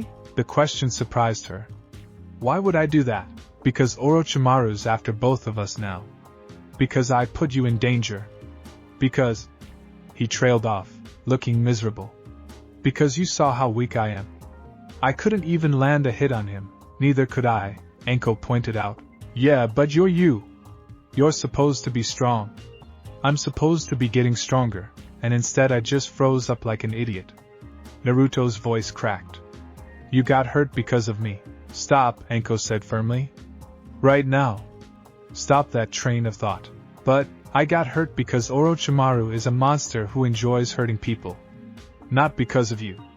Not because you're weak. Because he's a sadistic bastard who gets off on psychological torture." Anko leaned forward. "You want to know what I saw during that fight? I saw a genin who stood his ground against the Sannin. Who put himself between me and danger multiple times. Who refused to abandon his teacher even when ordered. That's not weakness, kid. That's courage." "It didn't feel like courage. It felt like being useless. Welcome to being a shinobi. Sometimes you're outmatched. Sometimes you can't win. What matters is that you try anyway." Anko's expression softened. "And for the record, I'm not stopping your training. If anything, I'm doubling down on it. Orochimaru showed us both that we've got weaknesses to address. So we're going to address them." Naruto looked up, hope dawning in his eyes. "Really? You still want to train me?" "Of course, you idiot. What kind of teacher abandons her student after one setback?" Anko ruffled his hair. "Besides, someone's gotta make sure you don't get yourself killed before the finals." "The finals?" Naruto perked up. "That's in like 3 weeks. We have so much training to do." "We do. But first, we're both taking 3 days off to recover properly. Doctor's orders." "But, 3 days, Naruto. Your body needs rest as much as training. Pushing too hard too fast will just lead to injury." Anko's tone brooked no argument. "You can use the time to work on chakra control exercises at home. Nothing strenuous, just tree walking practice." Naruto deflated but nodded. "Okay. 3 days. But then we train extra hard, right?" "Then we train harder than you've ever trained in your life," Anko promised. "I'm going to push you to your absolute limits and beyond. By the time the finals roll around, you're going to be a completely different fighter." "Yes." Naruto pumped his fist, then winced. Apparently he was more banged up from the encounter than he'd let on. "Go home," Anko said, standing. "Get some real sleep in an actual bed. And Naruto? Yeah, thank you. For having my back during that fight. For not giving up on me even after seeing how outclassed I was. Her voice dropped. It meant more than you know. Naruto grinned, his usual brightness returning. That's what teammates do, right? We have each other's backs. Always. After he left, Anko sat in her dark apartment, staring at nothing. The curse mark throbbed with dull pain, a reminder of everything she tried to leave behind. Orochimaru was back. He'd seen Naruto, and he'd made his interest clear. The smart thing would be to distance herself from the kid. To pass him off to another teacher, someone without her baggage, someone Orochimaru wouldn't target. But as she sat there in the darkness, she realized something. She didn't want to. For the first time in years, she had something worth fighting for beyond just surviving. She had a student who looked at her with admiration instead of fear, who called her Nei-chan and meant it, who believed she was worth believing in. Orochimaru could come for them. He could try to destroy this fragile thing they'd built. But Anko wasn't that scared 12-year-old girl anymore. She was a special Jonin of Konoha, a survivor, and now, a teacher. And she'd be damned if she let Orochimaru take this away from her too. Bring it on, you snake bastard, she muttered to the empty apartment. This time, I'm not alone. And I'm not giving up without a fight. The curse mark pulsed once more, as if in response. Anko smiled grimly. 3 weeks, she said to herself. I've got 3 weeks to make Naruto strong enough to survive what's coming. And to prove to myself that I'm more than just your failed experiment. She stood, walked to her training equipment, and began to plan. The real work was about to begin. End of chapter 4. He practiced tree walking in his apartment until his downstairs neighbor threatened to call the Hokage. He studied the basic taijutsu scrolls Anko had given him until his eyes crossed. He even attempted to cook a proper meal. The fire department was surprisingly understanding. But mostly, he thought about Orochimaru. The Sanin's presence had been overwhelming. Like standing in front of a tidal wave and knowing you couldn't outrun it. The casual way he'd thrown Anko aside, the mocking tone in his voice, the absolute certainty that he could take what he wanted whenever he wanted it. Naruto had faced scary opponents before. Hell, he'd fought Mizuki, who tried to kill him. But Orochimaru was different. Orochimaru was a reminder that no matter how hard Naruto trained, there would always be people so far beyond his level that fighting them was like a mouse challenging a snake. Not forever, Naruto muttered to himself, lying on his bed and staring at the ceiling. Someday I'll be strong enough. Someday I'll be able to protect everyone. His hand went to his stomach, where he could sometimes feel the nine-tails chakra churning. The fox had been unusually quiet since the Orochimaru encounter, but Naruto could sense its attention, its interest.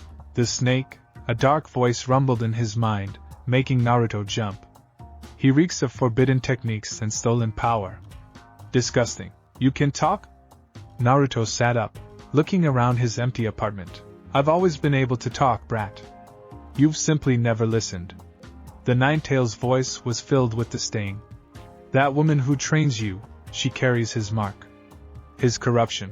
It will destroy her eventually. No, it won't, Naruto argued. Anko Nei-chan is strong.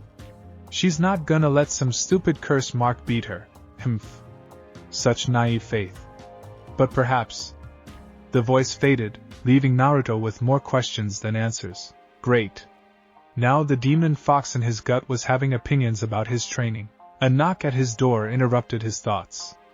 Naruto opened it to find Sakura and Ino, both carrying bags of groceries. Intervention time, Sakura announced, pushing past him into the apartment. We heard about your cooking attempt. The whole village heard about your cooking attempt. It was one small fire. You tried to cook fish in a paper bag, Naruto. Ino followed Sakura inside. In the oven. A paper bag, the internet said. You don't have internet. You can't even afford a computer. Sakura set her groceries on his tiny counter. Okay, we're teaching you to cook actual food before you burn down the building. I don't need. Yes, you do, both girls said in unison. For the next 3 hours, Naruto received a crash course in basic cooking from 2 girls who took the lesson far too seriously. Sakura handled the technical aspects, temperatures, timing, food safety. Ino focused on seasoning and presentation. If you're going to be Hokage, Ino lectured while showing him how to properly cut vegetables. You need to be able to host diplomatic dinners. That means knowing your way around the kitchen. I thought Hokages had people to cook for them. They do. But the point is knowing how, not relying on others for everything. Sakura checked the rice cooker. Besides, Anko-san is right. You need proper nutrition if you're going to train seriously. Naruto paused in his vegetable cutting. You guys aren't mad? About the whole proposal thing? We were never mad about that, Sakura said, her expression softening. Just worried. Anko-san has a complicated reputation. But after what happened with Orochimaru, she trailed off. She protected you. That's what matters. She's pretty cool, Ino admitted grudgingly. Intense, kind of scary, but cool. And she clearly cares about you, even if she shows it by making you run laps until you puke. I only puked once. That's one time too many, Naruto. By the time they finished, Naruto had learned to make 3 basic meals. His apartment smelled amazing instead of like smoke, and he felt oddly touched that his friends had bothered. Thanks, he said as they prepared to leave. For this. And for not thinking I'm weird about the Anko thing. Oh, you're definitely weird, Ino said cheerfully. But you're our weird teammate. We look out for each other. After they left, Naruto ate the meal they'd helped him prepare. Actual grilled fish, steamed vegetables, and rice that wasn't burnt. It was delicious. Maybe having friends wasn't so bad after all. When training resumed, Anko was a woman possessed. We have 2.5 weeks until the finals, she announced on the first day back. That's not enough time to turn you into a Jonin. But it's enough time to keep you from dying stupidly. So we're going to focus on 3 things: speed, strategy, and survival. She'd set up a new obstacle course. This one significantly more dangerous than the last. There were traps hidden throughout. Tripwires, false floors, concealed kunai launchers. Targets moved on tracks, appearing and disappearing at random intervals. And overseeing it all, Anko stood with a stopwatch and a wicked grin. You have to make it through the course, hit at least 15 targets, and avoid all traps in under 10 minutes, she explained. Your weight stay on. Go. Naruto's first attempt ended in spectacular failure. He triggered a tripwire 3 steps in, got pelted with training kunai, and barely hit 5 targets before time ran out. Pathetic, Anko declared. Again. Second attempt, 8 targets, still hit multiple traps. Are you even trying to sense the traps? Or are you just running blindly? Third attempt, 12 targets, 2 traps triggered. Better. Still not good enough. By the 20th attempt, Naruto was exhausted, frustrated, and seriously questioning his life choices. But he'd managed to hit 17 targets and only triggered 1 trap. Now we're getting somewhere, Anko said, actually sounding pleased. Take 5 minutes, then we're working on your taijutsu. Can I take 10 minutes? 5. And drink water, don't just pour it over your head. The taijutsu training was even more brutal. Anko had somehow convinced the Biki to lend them some of his training dummies. The kind that hit back when struck incorrectly. Your form is sloppy, Anko critiqued as Naruto nursed a bruised shoulder from a dummy's counterattack. You telegraph every move. Your punches have power but no precision. And your defense is non-existent. I'm trying. Try harder. Again, they drilled basic stances until Naruto's legs shook. They practiced combinations until his arms felt like lead. Anko corrected every mistake, adjusted every stance, and refused to accept anything less than his absolute best effort. Why are you so much harder on me than before? Naruto finally asked during a water break. Anko was quiet for a moment. Because Orochimaru saw you. Because he's interested in you now. Because the next time we face him, or anyone at his level, I need to know you can survive long enough for help to arrive. Her expression was intense. I failed to protect you once. I'm not failing again. You didn't fail. I did. But we're going to make sure it doesn't happen again. Anko stood, offering him a hand up. Now come on. We're working on shadow clone tactics next. This part, at least, Naruto excelled at. His shadow clone jutsu was his signature technique, and while his use of it was typically unsophisticated, Anko saw the potential. Stop thinking of them as just copies, she instructed, watching as 20 Narutos filled the clearing. Think of them as tools. Distractions. information gatherers. Each clone can act independently, which means you can attack from 20 different angles simultaneously if you're smart about it. She demonstrated by having him create clones and then orchestrate complex attack patterns, some clones as decoys, others as the real threat, all working in concert to overwhelm a target's defenses. This is so cool! Naruto exclaimed as one of his strategies actually worked, his clones successfully flanking Anko from multiple angles. I never thought to use them like this. That's because nobody taught you properly.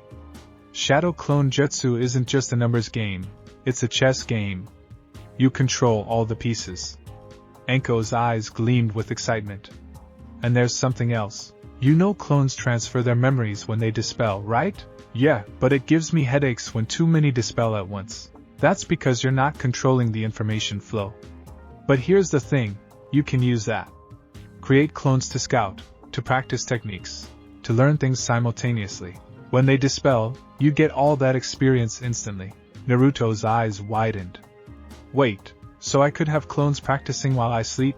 Technically yes, but the mental strain would probably fry your brain. We need to build up to that. Anko grinned. But for now, we can use it to accelerate your training. You could learn in weeks what takes others months. They spent the rest of the day experimenting with shadow clone training methods. By the end, Naruto had a splitting headache but had also made more progress on his chakra control than in the previous 3 days combined. This is amazing, he said, lying on the ground and staring at the sky. Why doesn't everyone train like this? Because most people don't have your chakra reserves. Creating even 5 shadow clones for extended training would exhaust them. Anko sat beside him. You're lucky, kid. That massive chakra capacity means you can do things others can't. We just need to teach you how to use it properly. Lucky, Naruto repeated quietly. He thought about the Nine Tails, about the villagers' hatred, about being alone for so long. I never felt lucky before. Yeah, well, perspective is funny like that.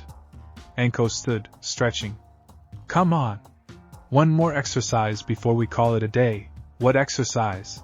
Meditation, Naruto groaned. That's the worst one. It's also the most important. Your biggest weakness isn't your technique, or your strength.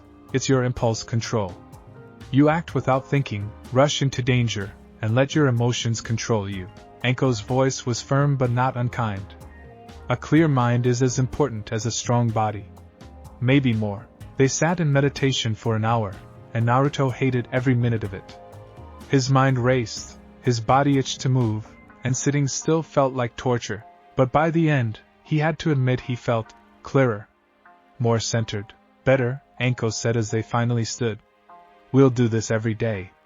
Even just 20 minutes will help. As the sun began to set, Anko called an end to their training. Naruto could barely walk, but he felt accomplished. He was getting stronger, he could feel it. Naruto, Anko said as he prepared to leave. I want you to know something. What? You're doing really well. Better than I expected, honestly. She smiled, and it was genuine, warm. I'm proud of you. Those words carried Naruto all the way home. The next 2 weeks passed in a blur of training, eating, sleeping, and more training. Anko pushed Naruto harder than anyone had ever pushed him. She taught him the basics of tracking, how to identify and set traps, how to read an opponent's body language. She drilled him on proper kunai throwing until he could hit a moving target 9 times out of 10. She taught him the fundamentals of her own fighting style, fast, aggressive, using unpredictability as a weapon. But more than techniques, she taught him how to think like a shinobi. Combat isn't about being stronger, she lectured during one session. It's about being smarter. You're never going to overpower someone like Orochimaru, or even most Jonin through brute force. So you have to be cleverer. You have to make them underestimate you, then exploit that. She set up scenarios, ambushes, hostage situations, impossible odds, and made Naruto find solutions. At first, his answers were predictably straightforward. Punch harder, use more clones, never give up. But gradually, he began to think more creatively.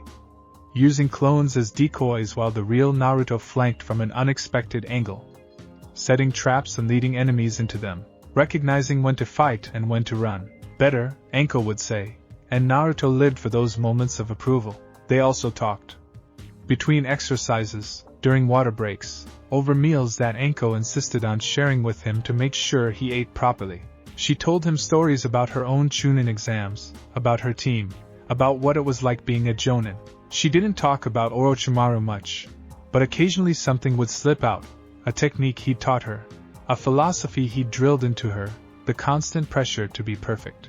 He made me feel like I was never good enough, she admitted one evening. Like no matter how hard I worked, I was always just insufficient. Not talented like my teammates, not special like other students, just Anko, the one who tried really hard but never quite measured up. That's how I felt at the academy, Naruto said quietly.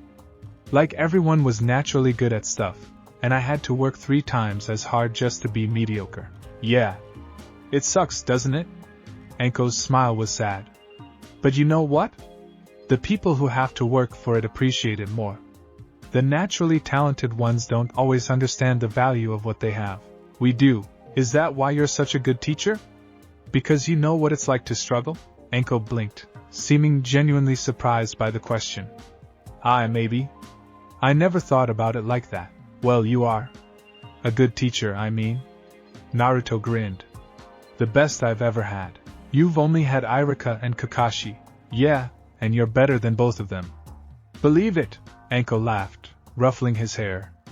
You're gonna make me soft, kid. Good. Everyone needs to be soft sometimes. That's not very shinobi-like. Then maybe shinobi need to change. Anko stared at him for a long moment, then smiled. A real, genuine smile that made her look years younger. You know what, Naruto? Maybe you're right.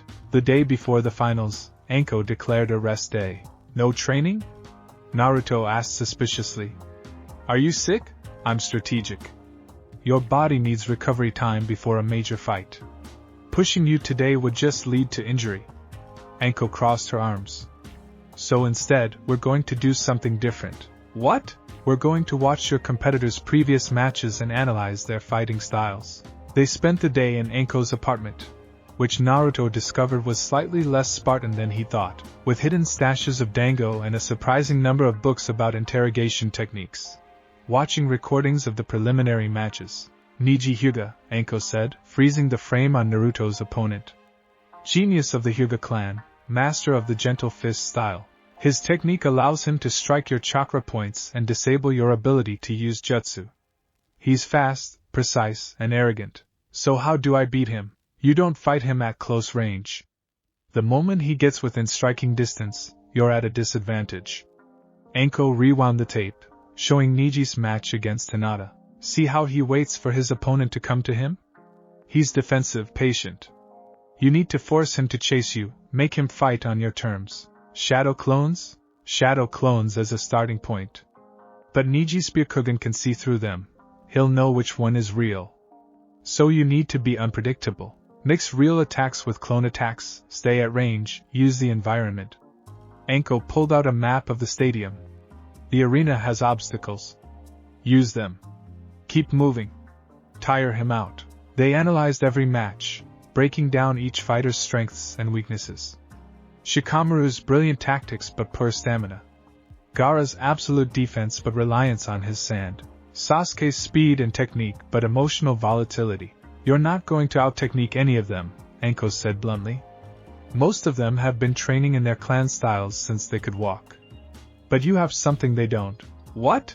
Unpredictability. Nobody expects much from you. They underestimate you. That's your greatest weapon. Anko's eyes gleamed. Let them think you're the class clown, the lucky idiot. Then show them what you've really learned. As evening approached, Anko made them a proper meal, grilled fish, rice, miso soup, and vegetables. They ate in comfortable silence, the tension of tomorrow's matches hanging in the air. Nervous? Anko asked finally. Yeah, Naruto admitted. What if I lose? What if I embarrass you? You could never embarrass me. Anko's voice was firm. Win or lose, you've worked harder these past few weeks than most genin do in 6 months. You've earned your place in those finals. Everything else is just showing the world what I already know. What's that? That Naruto Uzumaki is going to be someone special. She smiled. And that I was smart enough to bet on you early. Naruto felt his eyes sting. Thanks, Anko-ne-chan. Don't thank me yet. Tomorrow's going to be brutal. Anko stood, clearing their dishes. Get a good night's sleep. Eat a proper breakfast.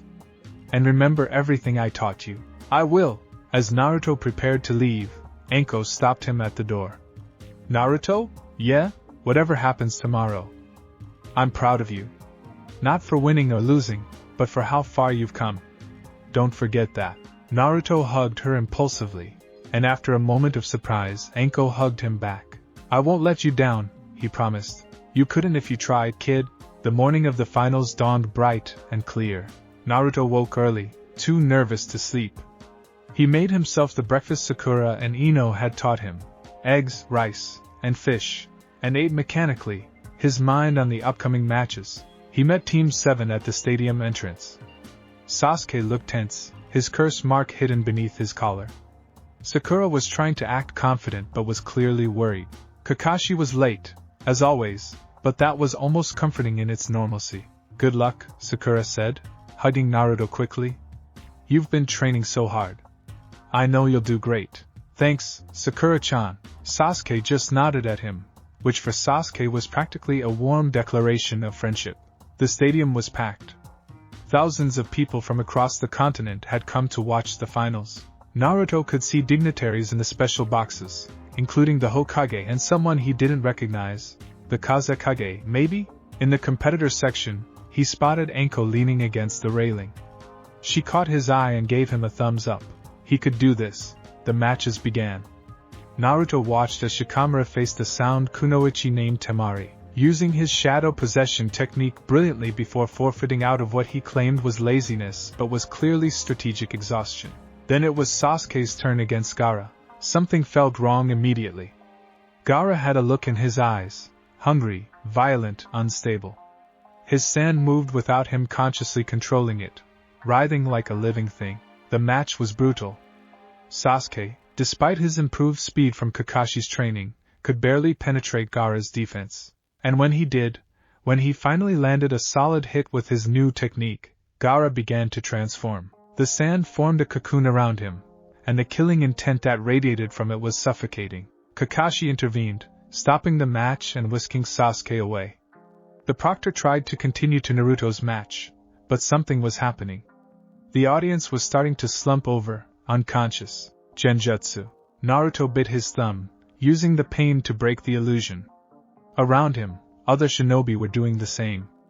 And then he saw them, enemy ninja in the stands, attacking the remaining conscious spectators. An invasion. All available shinobi, defend the village. A jonin's voice rang out over the chaos. Get the civilians to safety. Naruto looked toward the Hokage's box and his blood ran cold. The Hokage and the Kazekage were surrounded by enemy ninja, and a purple barrier had formed around them. Naruto!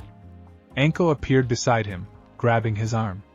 We need to. An explosion rocked the stadium. Giant snake summons appeared throughout the village, attacking buildings and ninja alike. Orochimaru's invasion had begun. The Hokage! Naruto pointed, already being handled by the ANBU. We need to evacuate civilians and fight off the invaders. Anko's expression was grim. Stay close to me. Don't try to be a hero. But even as she said it, they both knew Naruto couldn't help himself. A group of sound ninja burst into the competitor area, targeting the gathered genin. Naruto reacted instinctively, creating shadow clones to intercept them. Naruto! Sakura screamed as one of the sound ninja lunged at her. Naruto was there in an instant, his kunai meeting the enemy's blade. They traded blows, and Naruto realized with a shock that his training with Anko had actually worked. He could hold his own. Get the civilians out! Anko shouted, engaging 3 sound ninjas simultaneously. Her movements were fluid, deadly, everything she tried to teach Naruto. I'll handle these, but there were so many. Sound ninja, sand ninja, enemy forces pouring into the stadium from all sides. The Konoha forces were fighting valiantly, but they were clearly caught off guard. Naruto found himself fighting alongside Sakura, protecting civilians as they fled. His clones were everywhere, holding back enemies, creating barriers, buying time. We need to find Sasuke. Sakura panted between attacks. He went after Gaara. You go. I'll help here. Naruto didn't want to split up, but civilians needed protection. Sakura hesitated, then nodded and ran. Naruto continued fighting, his training carrying him through. He wasn't as skilled as the Jonin, wasn't as experienced as the Chunin, but he was holding his own. His clones overwhelmed enemies with numbers, his improved taijutsu let him survive close combat, and his determination kept him going even as exhaustion crept in. Then he felt it, that familiar, terrible presence. Orochimaru was nearby. Naruto's head snapped toward the Hokage's box, where the purple barrier still stood. Through the translucent energy, he could see 4 figures engaged in combat. One of them was definitely the third Hokage, and facing him, shedding the Kazekage disguise like a snake shedding its skin, was Orochimaru. No, Naruto whispered. Naruto, focus! Anko appeared beside him, blood on her face from a cut above her eyebrow. We need to. She followed his gaze and went pale. Orochimaru. The curse mark on her neck flared, and she cried out in pain, dropping to one knee. Anko-ne-chan! Naruto caught her as she fell. What's wrong? The barrier. He's using it to amplify the curse mark's effects, keeping me from interfering. She gasped through clenched teeth. Go. Help the others. I'll be fine. I'm not leaving you. That's an order, student. Even in pain, her voice carried authority. The Hokage needs. A massive explosion cut her off. Part of the stadium wall crumbled, and through the gap came something that made Naruto's blood run cold. A giant 3-headed snake, easily the size of a building, smashing through Konoha's defenses like they were paper. And on its head, controlling it, was a sound Jonin Naruto recognized from Anko's descriptions, one of Orochimaru's elite guards. We're going to need bigger techniques, Anko muttered, forcing herself to stand despite the pain. Naruto, I need you to trust me. Can you do that? Always. Good. Anko's hands flew through seals, and Naruto felt a surge of her chakra. Because we're going to do something really stupid. Something I swore I'd never teach you. But desperate times. Snakes erupted from her sleeves, but these were different, larger, more aggressive, venomous. One of Orochimaru's techniques, the same one she'd used against the Sound Nin in the forest. When I engage that summon, I need you to use your shadow clones to evacuate any remaining civilians in the immediate area. Then, when I give the signal, you're going to use every bit of chakra you have for one massive Uzumaki barrage. Can you do that? What's the signal? You'll know it when you see it. Anko grinned fiercely. Let's show these bastards what happens when they mess with our village. Before Naruto could respond, Anko charged the giant snake summon, her own serpents attacking its legs and head, drawing its attention. The Sound Jonin controlling it turned its focus on her, and Naruto saw his opening. He created 100 shadow clones, more than he'd ever made at once, and sent them throughout the stadium, helping civilians flee, engaging enemy forces, creating chaos. The real Naruto watched Anko fight, waiting for the signal. She was incredible, fast, brutal, using every technique she'd ever learned to harry the massive summon. But it wasn't enough. The snake was too big, too powerful, and Anko was still weakened by the curse mark's activation. She was going to lose, unless Naruto did something. He thought about everything Anko had taught him. About using shadow clones strategically. About thinking like a shinobi instead of just throwing power around. An idea formed. Crazy, probably impossible, but possibly brilliant.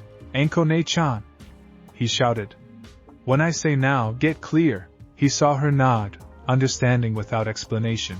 Naruto created more clones, so many that his chakra reserves dropped dangerously low. But instead of sending them to attack, he had them form a pyramid, each one standing on the shoulders of the ones below. The real Naruto climbed to the top, focusing every bit of remaining chakra into a single point. Now, Anko disengaged, her snakes releasing the giant summon and retreating. The Sound Jonin saw Naruto's pyramid of clones and laughed. Foolish boy. Do you think he didn't get to finish? Naruto's pyramid collapsed inward, all the clones condensing into a single point, and Naruto launched himself like a missile, carrying the combined momentum of 100 bodies. Uzumaki. Meteor barrage! He hit the snake summon's center head with the force of a falling star. The impact was devastating. The snake's head snapped back, its body convulsing. The sound Chunin was thrown clear, hitting the stadium wall hard enough to leave a crater. The summon dispelled in a cloud of smoke, and Naruto fell, his chakra completely exhausted. Anko caught him before he hit the ground. "Not bad, kid," she said, grinning despite her exhaustion. "Not bad at all. Did we win?" Naruto could barely keep his eyes open. "We won this fight. But the battle's not over." She was right. Around them, Konoha forces were still fighting. And in the Hokage's box, the barrier remained, Orochimaru's battle with the third Hokage continuing. Anko looked between Naruto and the barrier, conflict clear on her face. "Go," Naruto said quietly. "Help the Hokage." "I'll be okay, Naruto, I trust you. You taught me that, remember? We have each other's backs." He smiled weakly. "Now go show that snake bastard what Anko Mitarashi can really do." For a moment, Anko looked like she might cry. Then she nodded, set Naruto down gently against the wall, and ran toward the Hokage's box. Naruto watched her go, pride swelling in his chest despite his exhaustion. That was his teacher. His Anko Ne-chan, and she was going to be amazing. Around him, the battle raged on. Konoha shinobi fought desperately against the invasion forces. Civilians huddled in shelters. The village burned in places. But Naruto, looking up at the sky through the damaged stadium roof, felt something unexpected. Hope. They would survive this. They had to, because Konoha was more than just a village. It was a family. Dysfunctional, complicated, sometimes cruel, but still a family, and families protected each other. "Hang on, old man," Naruto whispered to the Hokage he never met but deeply respected. "Help's coming." In the barrier above, the fate of Konoha hung in the balance. And at the edges of that barrier, Anko Mitarashi prepared to face her former teacher one more time. Not as a failed student, but as a shinobi of the leaf.